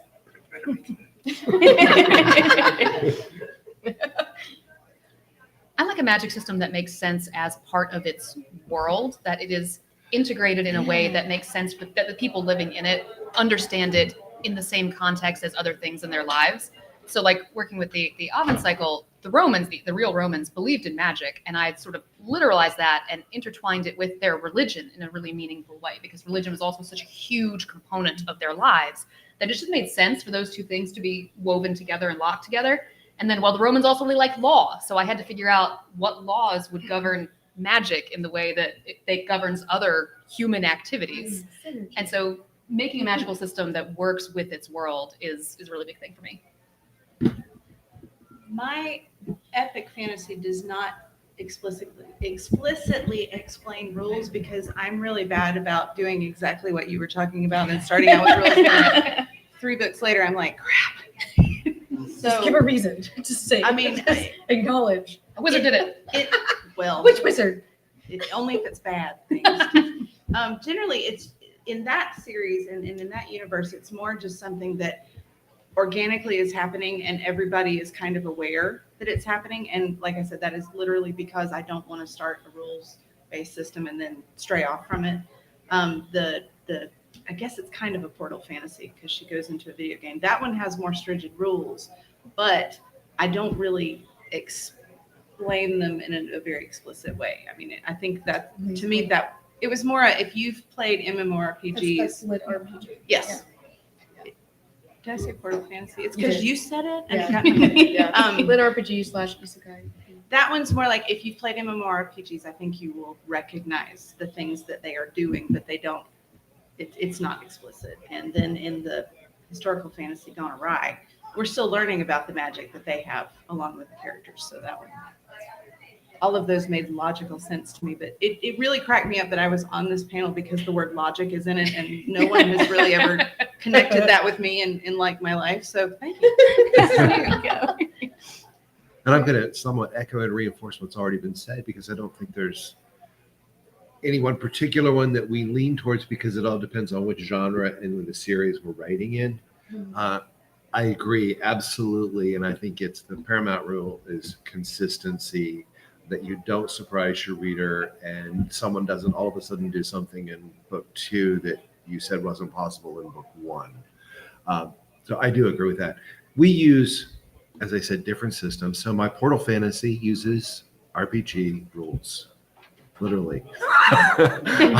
Just because that fit with the book. Our Epic and Dark Epic Fantasy use traditional Rivers of Magic spells and so forth. Our Urban Fantasy, depending upon the series, uses Voodoo, Wiccan, Brujas.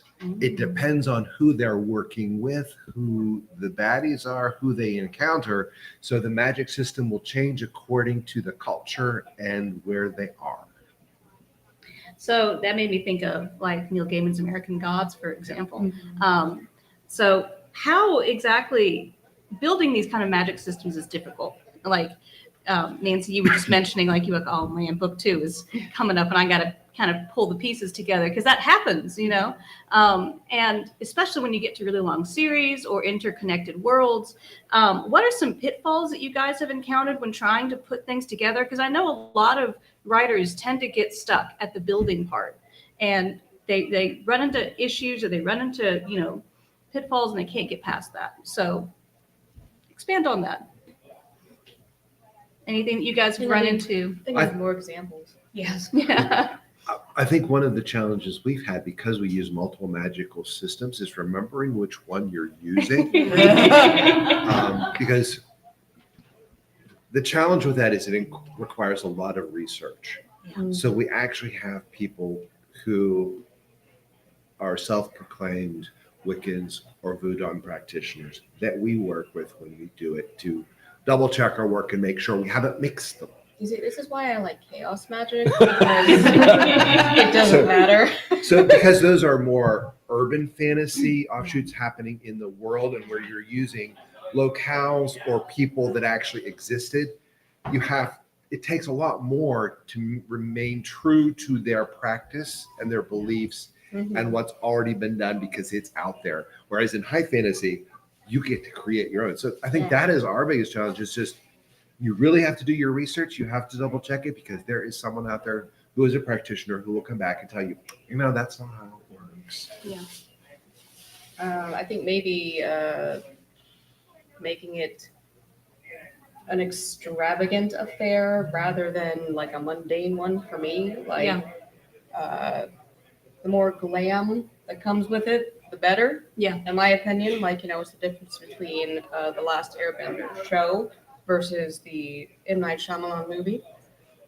Because you have, you know, one earthbender lifting up all these tanks in the desert and stuff like that. Just one bender.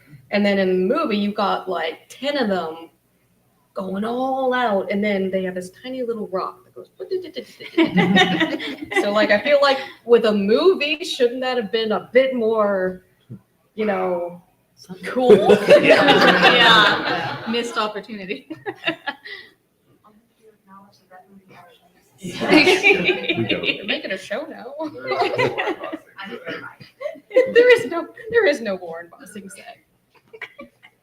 The Magic of the Oven cycle came really easily for me. I don't know, elemental magic I find intuitive and instinctive, but a couple of other projects I've worked on that haven't come to fruition yet, the point I find difficult in different systems of magic sometimes is the conduit, the focus point.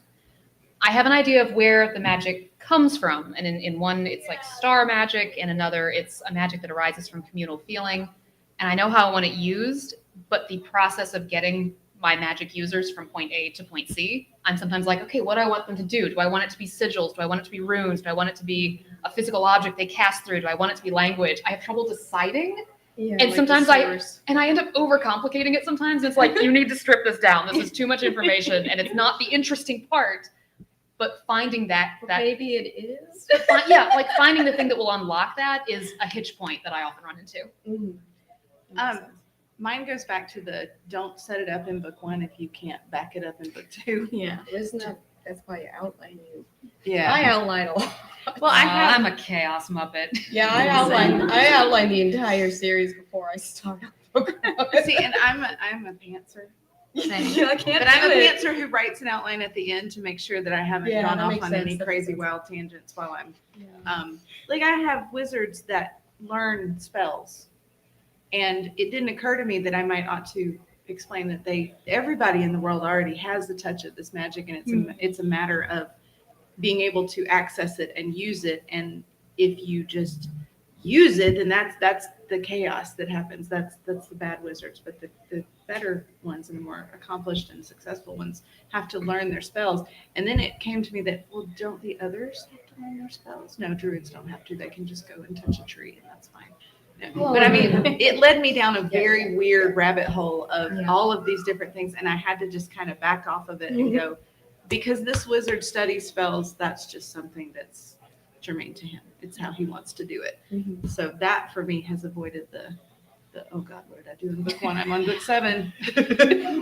I haven't mentioned this particular person since book 3. And it's really easy to get stuck going down those paths. And it's really easy to get stuck building that kind of magic system or getting hung up on, okay, is this an amulet? Or is this like an internal power? Or how does this work? And then once you find it, you got to stick with it and have some kind of rule set that you put together with it.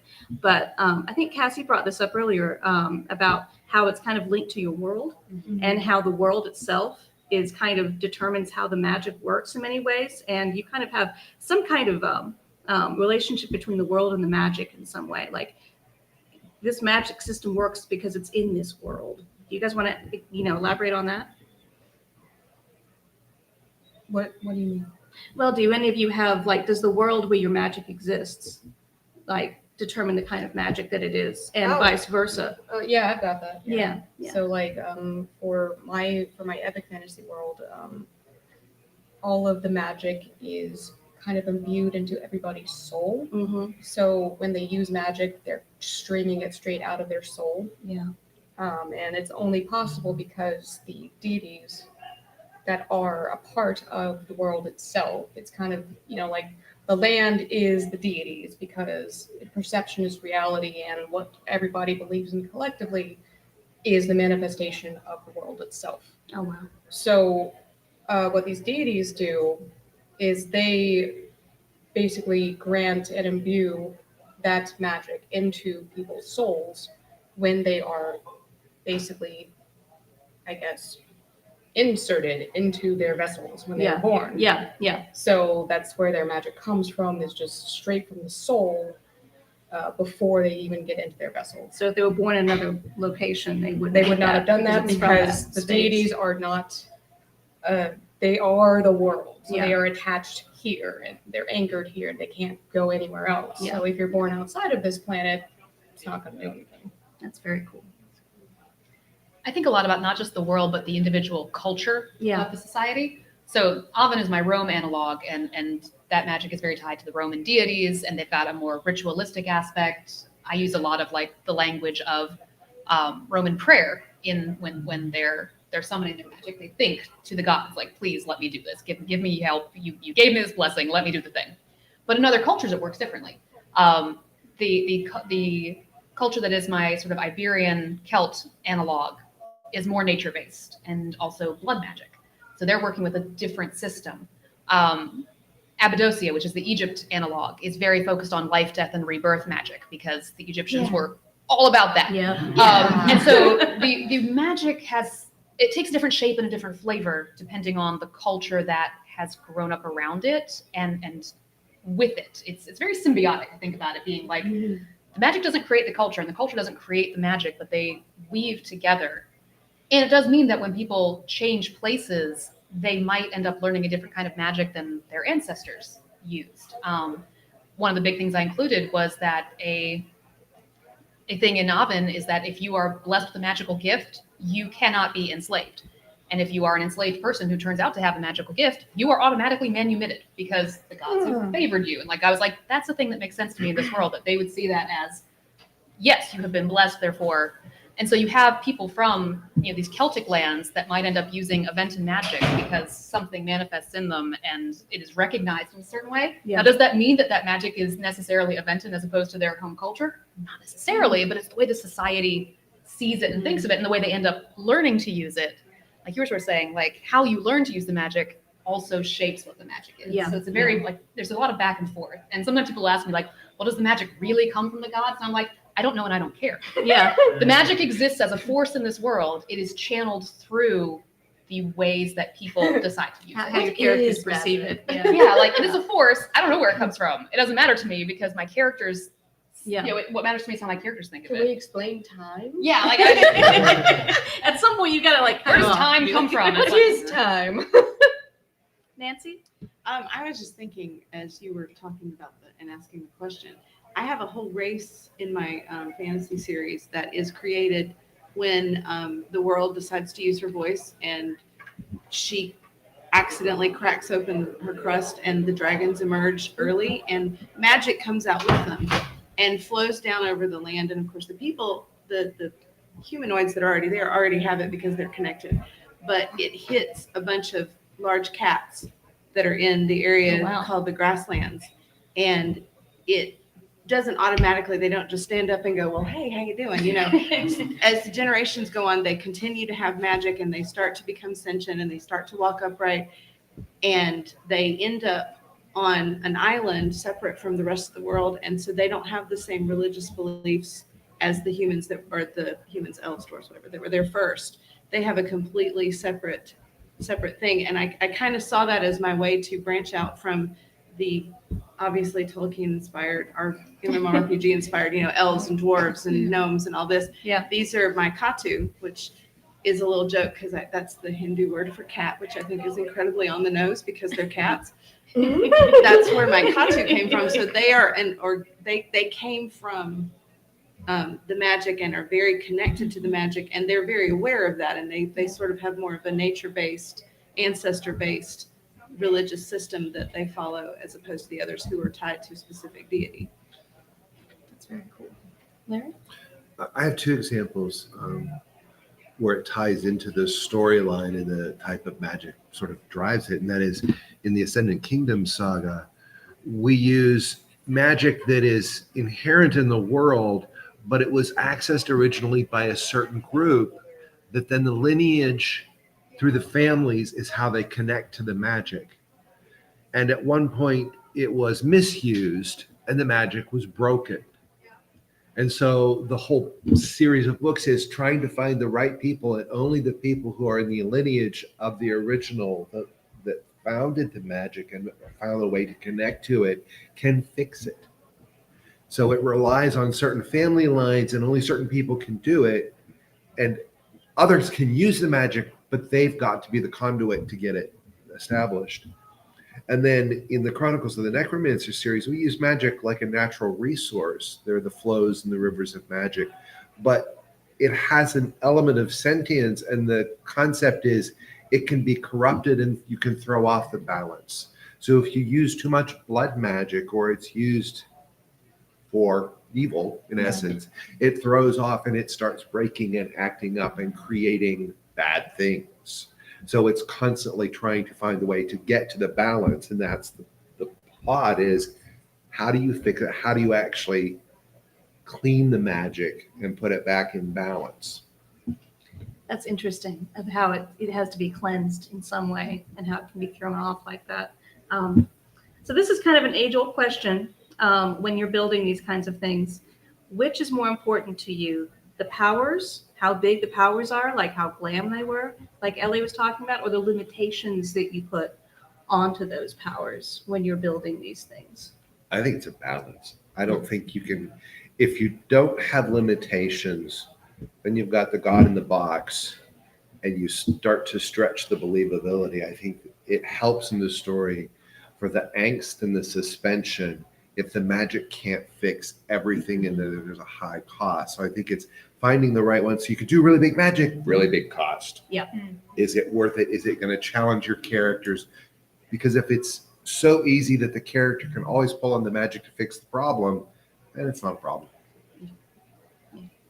I'm sorry, I was writing down a note. No, you're fine. You're fine. System Just trying to idea. figure out which to you is more important. How big the power is. Like you were talking about how you like to have really like glam powers. Or do you want to have, or is it the limitations that we use? Oh on no, those? for sure the limitations, because Yeah. you need that contrast, because without the limitations, it's not going to be extravagant. Yeah. Because, no one's going to be impressed if it's an everyday thing. Yeah. Which Yeah. is also why I was kind of a little bit miffed, a lot miffed at one of the Dragon Prince episodes.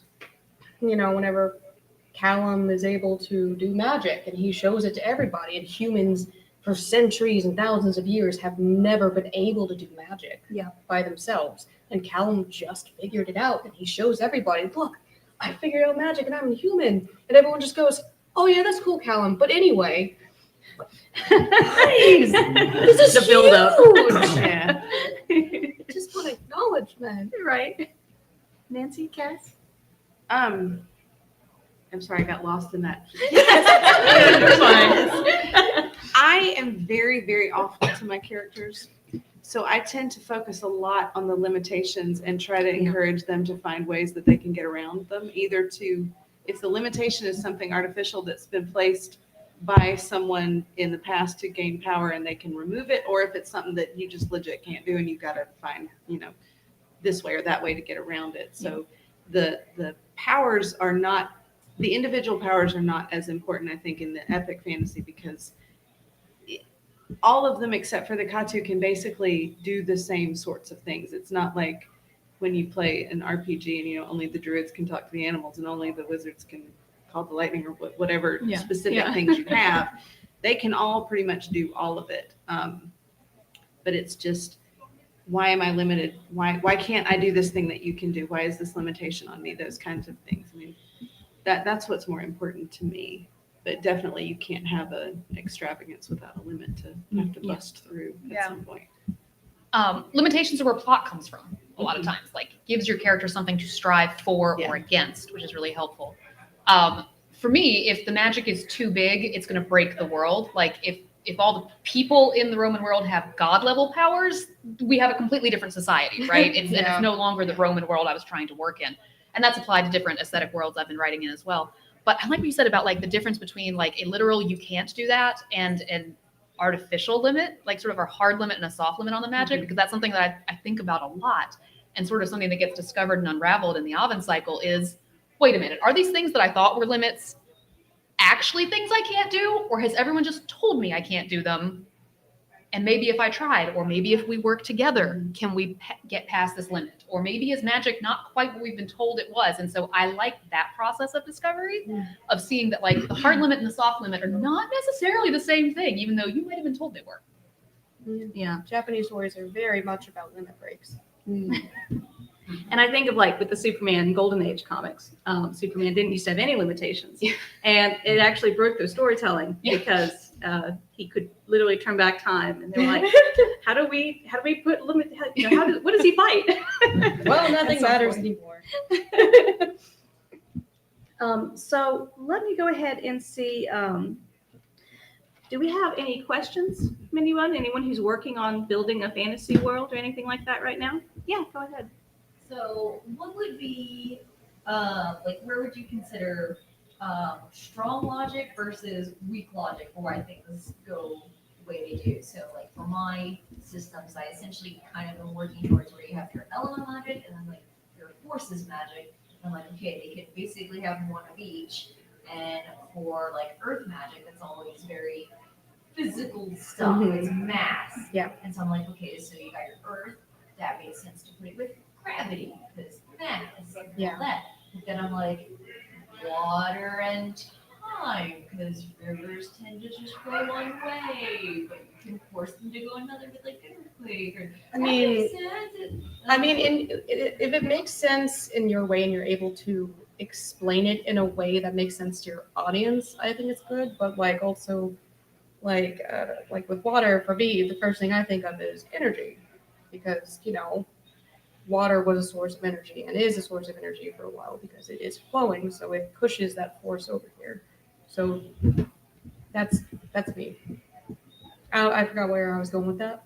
I'm tired. It's Sunday morning. It's Sunday. I need coffee. We're just happy to be here. I think also if you just stay with what was already said about the limitations, as long as you define how it works in your universe and you stick to it, it might require writing down more of your rules. Who can touch? So can an elemental mage touch only their element? Or is it that's their affinity and that is where their strength is? They can touch the other ones, but they're not so good and it might go wrong. How does that work and how do they interact? Is there a mage who can touch more than one element? Or is it only, so just defining and deciding those in advance and having some structure, even to keep it in your own mind as a filter as you're writing, that's probably more key than anything as opposed to tying it to something or saying what the power can do. That's yours to create. It's just making sure you're consistent and that there are rules. I think since you're working with more than one thing that you're trying to bring together, to maybe start from a place where it's just extremely simple. Like you said, I was thinking about water, but then water could be this or water could be that. Maybe try and sit down and just plot out this goes with this goes with this, because then you can elaborate within those categories once you get them, and it might not seem like such a big task. I have a bad habit, like my steampunk adjacent novel seems to me, I've been told it's not, but it seems to me to be a little all over the place because I didn't really mean to put the fairies in there. It just kind of happened. Literally just happened. I was writing and went, what if I did this? And I went, ooh, I like that, and just kept going with it. Not how I wrote any of my other stuff. And I think that if novels come in the future in that same story world, that I'm going to sit down and really look at, okay, this Irish fairy can do this, but maybe this fairy from somewhere else can't. I mean, that's oversimplifying, but just to kind of keep it separate at first, because I have a tendency to try and throw everything in there and make sure that everything is exactly how it's supposed to be at the end. And there's no reason to put that on yourself too early in the process, if that makes sense. Did whatever. Go ahead. Oh God, I had it. It's okay. So when because in mine there's both psychological factors and physical factors as far as what magic a person is capable of. And though I have it all extremely organized and sorted in my mind, on the page it can seem really random because, well, why does this person only have these abilities? Well, this person is like almost a god.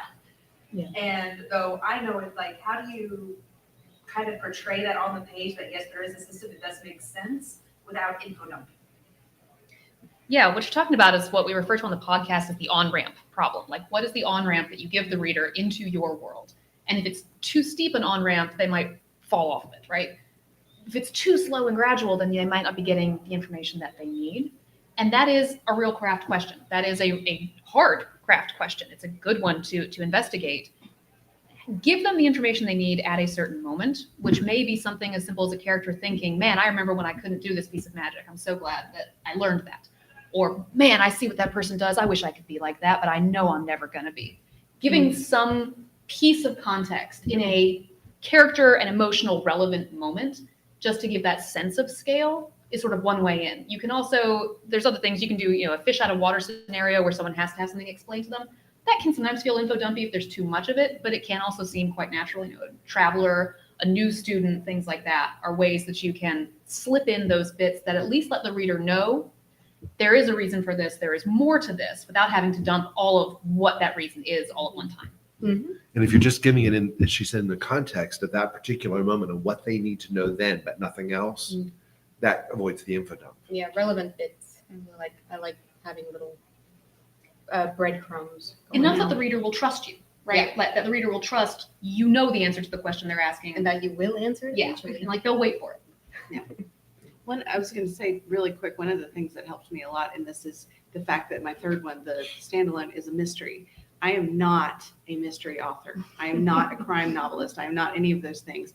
But putting a fantasy setting into that scenario where you do have to give enough to keep people interested, but you hold back a lot, and it makes you more careful and more cautious. So if you, not even to publish ever, but if you take your characters and you can put them into another scenario and let them work on something else for a little bit, it's a good exercise to know when you're given too much and when you are holding back just enough and when you've been to draw the reader in. Yeah. Yeah.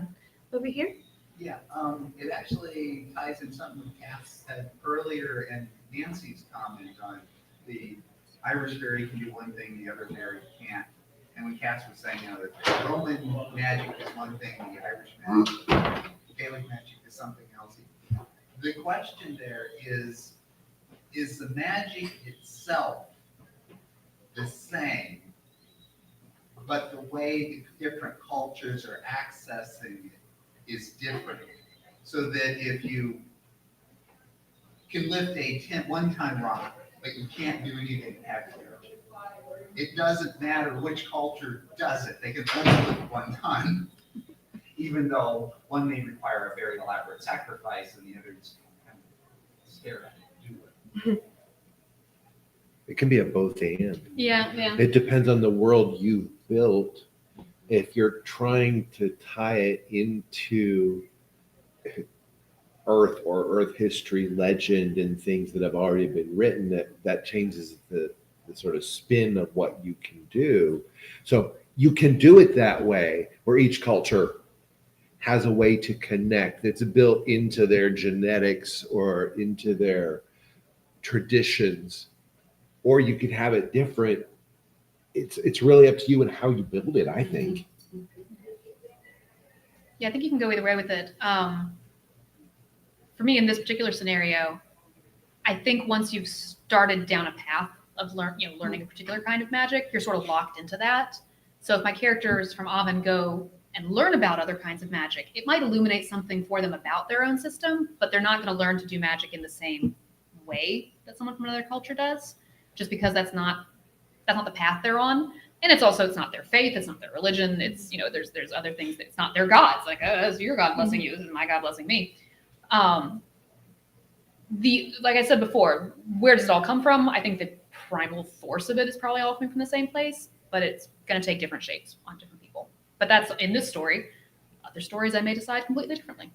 Yeah, it depends on what your source of magic is. Because there are some writers I've seen who have used it that it's their magic in essence comes from their gods and their pantheon, whether it's the Celts or the Egyptian gods or the Norse gods, and that's how they get their powers. So if you're of one or another, you have different powers because it comes from the gods. So that's a way that it would be different versus is it part of nature or Gaia and it's all one. You build that. Yeah, there's a literal well of magic that you draw, that anyone can draw from and do what they want with it. That's just it's a different system, different way of building it. Which is kind of what I think in my epic fantasy, that's where they're headed as the people evolve and they learn more about the magic. They're learning that it is all kind of from the same place. And even though the elves worship this goddess and the dwarves have their little man with a stein, and they think that they have separate powers, but really underneath it's like what you said, it's still lifting a rock. It just depends on how, and as the world evolves, they're starting to see that it's more a difference of language and culture than it is the actual magic, which is why probably it's in my book that way, because I'm a big language nerd. There's lots of it. Unfortunately, I'm very sorry, lots of info dumping in these about languages and who speaks what, and lots of, what did you say? And teaching languages, because that's just me. That's me inserting myself into my books. But I think that goes along with the magic, because if you call it A and somebody else says B and the rock still lifts up, then that's the why. Why are we saying this differently? And I think the cool part as authors is we get to, as we set down kind of the base guidelines for a magic system, as we write more in that, we get to dive into those more, right? So you get to explore that as you have your characters digging into it in your series. And as you go along, you might flesh out a whole system that when you first started writing your first chapter, you didn't really know that whole ecosystem was there until you're farther along in the book or even farther along in a book series. So, any other questions? Yeah. So one thing I've noticed with magic, especially like in movies, superhero stuff, like animated, a lot of it is like, you have all this really cool magic, all these great powers. Why are you punching each other? Why does it keep coming? Because down it's to fisticuffs? polite. So like, how do you make your magic system, craft your stories where your magic system remains relevant while keeping the limitations and finding ways around those limitations without it just devolve into why do we even have magic? We're just going to keep punching each other, like throwing each other through walls, or like do anything besides the magic. Well, usually, like, I'm a gamer, so I can only think in terms of games. You know, you got your HP, you got your stamina, and you got your MP. So with MP, you have only a certain time before the magic runs out, and you got to wait till that refills again. Because, you know, if that energy runs out, then you have to rely on your physical power. So to me, that's kind of why I feel like it kind of makes sense to have both gauges, I guess I would call it, because we run out of mental energy, but we also run out of physical energy. And when we run out of physical energy, we just default to the energy we have left, which could be mental energy and or emotional energy. So that's the way I look at it. And I think that puts a great logical structure on what those who aren't in a gaming system or don't have that background try to make up, because it gives you the structure to say there are limits. That's just a very logical way to get to your limits and manage it. If you don't use that, then you've got to come up with other ways. Say, okay, well, I'm going to hit him because if I use my magic, I'm going to like collapse in about an hour and I've only got so much time and I can't get done what I'm going to hit him. Yeah. And I'm going to save the magic for. Yeah, because if you look at like, you know, mixed martial art tournaments in general, there's a reason why they use the least extravagant stuff, you know, moves. It's the quickest stuff that will get the job done the fastest, because endurance can only last so long. So the longer you're fighting somebody, the quicker you are going to not have the energy to continue. Yeah, so one strategy for those tournaments is to wear down your opponent and let them just swing at you constantly and you avoid them until they tire out. And then you can come in and just go boop, and then they're gone. So, like, Cass, do you have anything you want to add? Yeah, I think there's a couple of different things. You can look at the prevalence of magic in the society. Like, if not everybody has magic, then some people are still going to be punching. And if magic takes concentration, that's a great moment when someone who doesn't have magic is just like, I am so tired of you. And you're sitting here trying to cast your I've had it. I've had enough. I did that in Despicable. But I think you dance can, and I think you can also introduce social elements to the way magic is used. Like, yeah, maybe you can use magic for violence, but maybe it's considered socially uncouth. Maybe that's not done. We don't do that. Maybe we don't do it in certain scenarios. Maybe there are certain areas of the city you can't use magic in. There's all kinds of different things you can introduce. What if magic is too powerful and you don't want to kill somebody? Yeah, like my options are. Yeah, so if Yeah. you Punch have you a little, the option or- of a gun or, you know, fist, I guess the difference is, do I want to kill this person or not kill this person? Yeah. I also didn't want to think about battle magic. This was a choice I made. So I decided that the Roman legions, or the Aventan legions, there's no magic in warfare, essentially. And that's because I didn't want to have to think about it. I didn't want to have to come up with those rules. But I found a world sensible way to make that happen by saying Mars is a god who prioritizes. He favors physical action. That's what he loves. He loves the warrior. And therefore he blesses no mages and he punishes magic if used in battle. Like he will punish, like you That will, makes sense. you try to do it, you will regret your Yeah. life choices. And so over hundreds of years, they just don't use magic in battle. And that was me giving myself an out, but it makes sense within the world. Putting limitations. It definitely Yeah. does. Nancy? In terms of straying away from the punching or shooting or for a second, I have characters in my steampunk fantasy who come to discover that they have Fey heritage, and one of them can use this heritage to charm anybody into doing anything she wants. I mean, she can send people away from her door if they come to the door and are being untoward. She just kind of can do something that forces them to be like, no, I don't want that anymore. So that's a choice she makes instead of listening to a salesman talk. That doesn't happen in the book, but just as an example, she doesn't have to stand there and listen to them. She can just do what she does, and they're like, yo, wrong door, sorry, and keep moving. The other thing I thought of was if you are in a city and you don't want to attract a whole lot of other attention and maybe your magic is kind of elaborate, it would make more sense just to kind of put the punch on and quiet the person instead of like maybe, drawing down a lightning bolt that then every other baddie in the city goes, hey, what's going on over there? I mean, you can see what's going on. If you're trying to be sneaky, that might be a choice. I mean, it could also work the other way, that you need to use your magic because if you start a big fight, then everybody's going to come running. Yeah. And you bring up something so interesting though, because like the idea, especially of magic that can influence other people, introduces the element of consent and magic. And that is a huge ethical thing to consider. Like if you've got somebody with mind powers, are they using them ethically? Yeah. Often they don't. Cough, cough, Charles Xavier.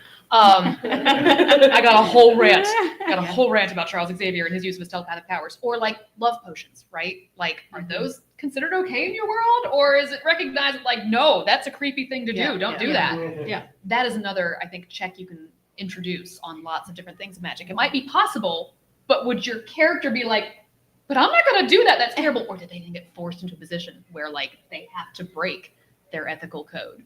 Because if they don't, can doesn't mean you should. But like to get put in that's a good position to put them in. Like your character who can charm people. Like if she gets put in a position where she like it's death or making that choice or saving somebody else or make like that's a fun thing to do to your character. And you look at like in the real world, how do you handle someone who's super powerful?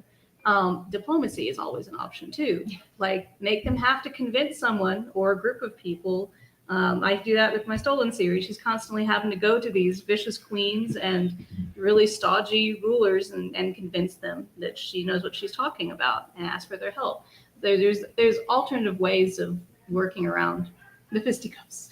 Well, and there's one that we haven't talked about. I don't know how we've missed it. Is you can have an external organization such as Orlando Sanchez uses with his White Court, where you have a group of magic users who are the police. Yeah.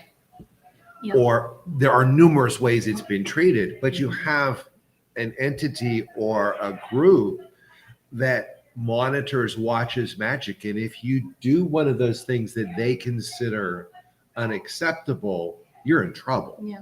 And they have the power to make your life miserable. It's another check and balance that is not necessarily a limit caused by the cost of the magic itself, but it's using the cultural and morals of the people or the world you build that tries to create a check and balance. And of course, you can have them be bad, which means that's a whole nother plot. Device. I think we have time for one more question. Anyone else? Okay, so I wanted to say, let's say for a final question to you guys, for new writers who are just getting started with fantasy, facing the really big task of building their own magic system and a fantasy world, because that's a big struggle for writers to get started with. What advice would you give? Start with something or an author or series that you really liked and figure out how to make it your own. If you start with something you already know and you have in your head how it works, it'll be a little bit easier to get down and put your rules in place. For me, it would be err on the side of fun. If it's fun for you, it's going to be fun for your audience. If you're getting too deep into the weeds and it's getting mundane for you, it's going to be mundane for your readers. So just have fun with it, whatever you choose. Ditto what Larry said. That's exactly what I was going to say. Yeah. Words of wisdom. Yeah. And I think just, starting small is a good option, and work your way up. And one of the things that I recommend is build only what your characters need at the beginning. And you can add on to that as you go. Don't feel like you have to flesh everything out. I've seen so many authors who get stuck on years of world building and they never get to the point of writing. Oh, I did think of something. If you feel like you need to write something down, write it down.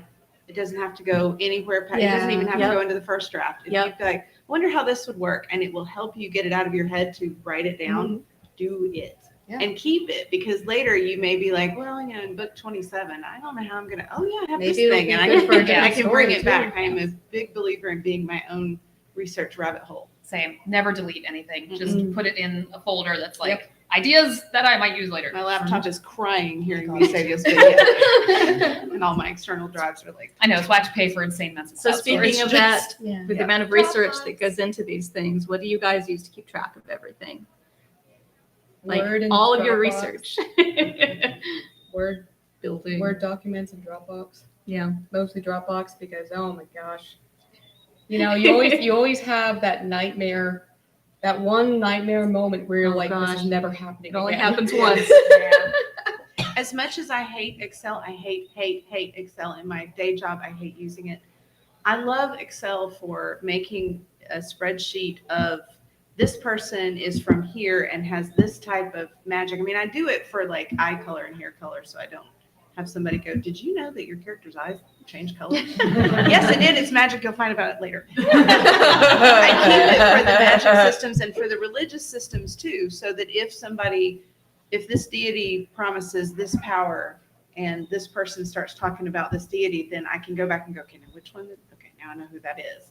And it's not a spreadsheet that has to tabulate anything, which is why I think I can tolerate it. Because Yeah. the ones that you write formulas in, no. But it gives you just like I have so many spreadsheets of just like 75, 80 rows of just, but it's an easy way to go in and search so-and-so, and then the information pops up and it's right there instead of me having to hunt through all of my chicken scratch notes everywhere and through everything that I've researched.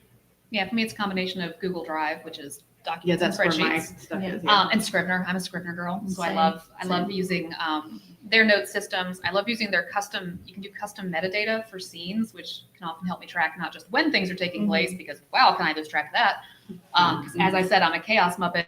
I cannot write sequentially. I'm constitutionally incapable of it. I write scenes all over the place and then end up, rearranging them. And like, that's what Scrivener, if you're that kind of writer, Scrivener's great for you. It doesn't work Yep. for everybody.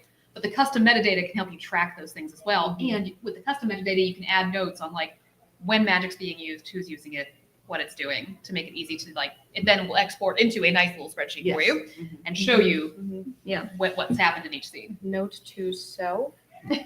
Download Scrivener. Scrivener's great. I'll give a little pitch here. I've been using it for eons. If you do NaNoWriMo, they do a discount just for trying, and it's a bigger discount. If you actually win Nano, you'll get a discount code that's like 50% off. And Scrivener is something that is not subscription based. It is still a thing Really? that you just yes, you can just buy it. Yeah. Really? And like I think I've paid for it 1.5 times in the probably closing on 20 years that I've been using it, because when they finally updated the Windows to Windows 3, they were like, okay, you have to buy a new version now. And I'm like, it's been 12 years. I'm okay with that. Like, I will give you another $30. It's also not insanely expensive. It's like $50. Those days were gone. And Scrivener's also on Mac and PC, so it's on both platforms. They're on both. Doesn't do cloud backup.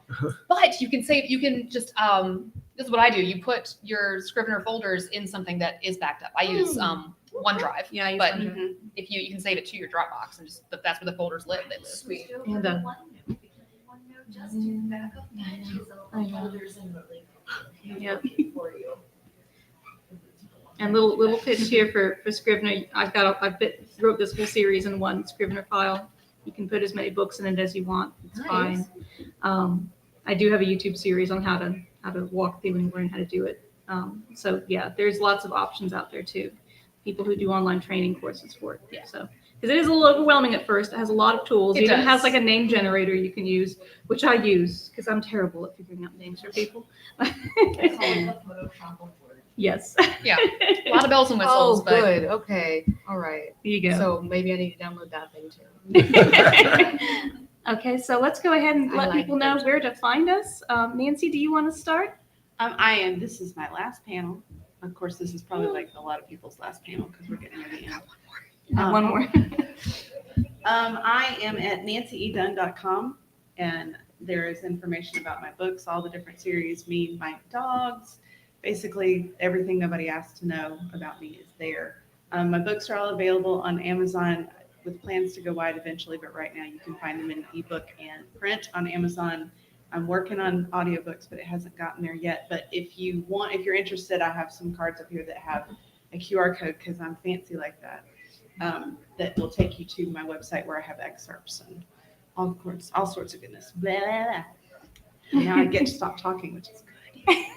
I've got one more panel at 1:30 today, which I think must be like the very last block. Yeah. No shelf control, where I will just be yelling about other people's books and how much I enjoyed them. It's great. It's a much lower pressure scenario for me. I just like yell about my friends. Oh, they're cool books.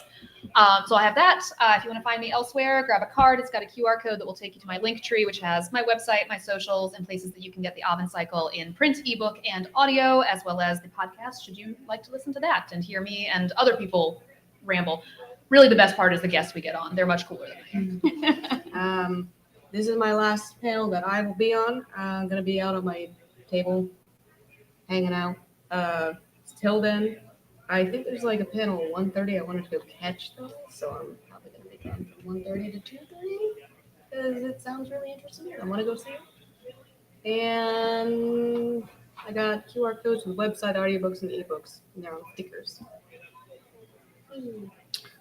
Easiest way is we have a table literally across the hall. Mhm. All of our full-length novels are in the vendor room. If you're interested in those, we have our collections novellas at our table. All of our books are on Amazon. Most are on all the other platforms and in bookstores. You can find them on ebook, audiobook, and print. And if you pick up any of our cards or bookmarks at the table, you can go to our website. We try to have links for all the different, or the major bookstores and audio on our website. Yeah. You can find me. I'm in the vendor hall. You can go straight back. I'm sharing a booth with my sister. I'm over at Smile Arts for the Purple Lights. All my books are over there. You can also find me at marlenafrank.com. All my books are available wide. So thank you all for coming, and let's give a round of applause for our panelists.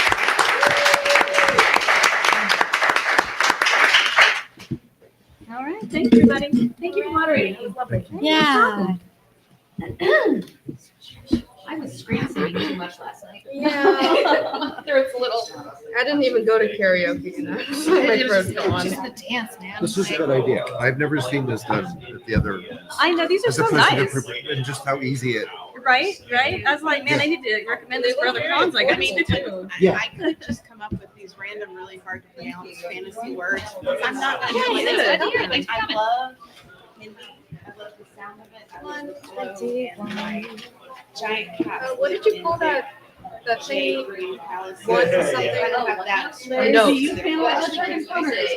No, I play Handler Dragon Con just because last year she was on 24 panels. Oh my God. And it just is not logistically possible for us to both do panels because it takes one of us Are you on our to manage. Discord community?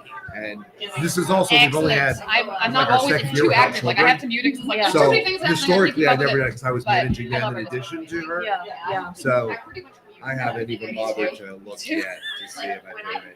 So she'll do the panels. I'm not the only one that does that. No, it's wild. Like Discord reminds me of the early days of AOL We use chat rooms, Voodoo and a like lot my in our brain could Deadly handle it Curiosity then. series. When I was 12, It's I had just no part problem of the following world these because it takes conversations. place in Now the I'm like, South. this is too much. So we have a lot of Charleston, New Engage at my own speed. Orleans, and the islands just come in a lot because Charleston was a port where a lot of the ships came from the Caribbean. So it just plays into that world. It's not just me. I feel like a traitor to my own generation because I just Gail would be the one to talk because she uses the MOAs.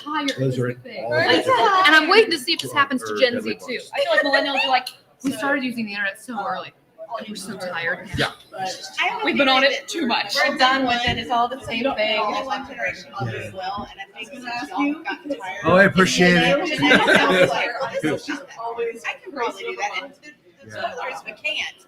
Someday I may just, And this is we why got to I'm get to the blessed point in to life I have where a whole I'm thing about how the internet has become available too to do it and corporatized not and trying to help too her. calcified with these major, the few major platforms. Like I miss when they're What is it? Yeah. Wild place. She Yeah. did. But I miss MJ. It's good to know that I will always miss. I I will never stop missing live tournament. Yeah. And like I said, Why do I she ask does what my have friends were people doing? that Not we what some work with algorithm that wanted to actually show do me, validate right? it or Yes. talk about it and how to, what are the proper terms and how to reference it. So, okay, thank you. And you can go talk to her. Maybe She's sketching across with the my hall. car. Cool. That's what they are. I mean, writers are the safest people. Because at least you know if something bad happens to me, if you can book. Yeah. Do you have time now? Yeah, absolutely. Awesome. Let's go.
Pretty sure you will fit.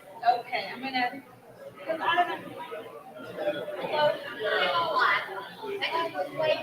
You're welcome.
Sunday shopping, I would say.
Yeah.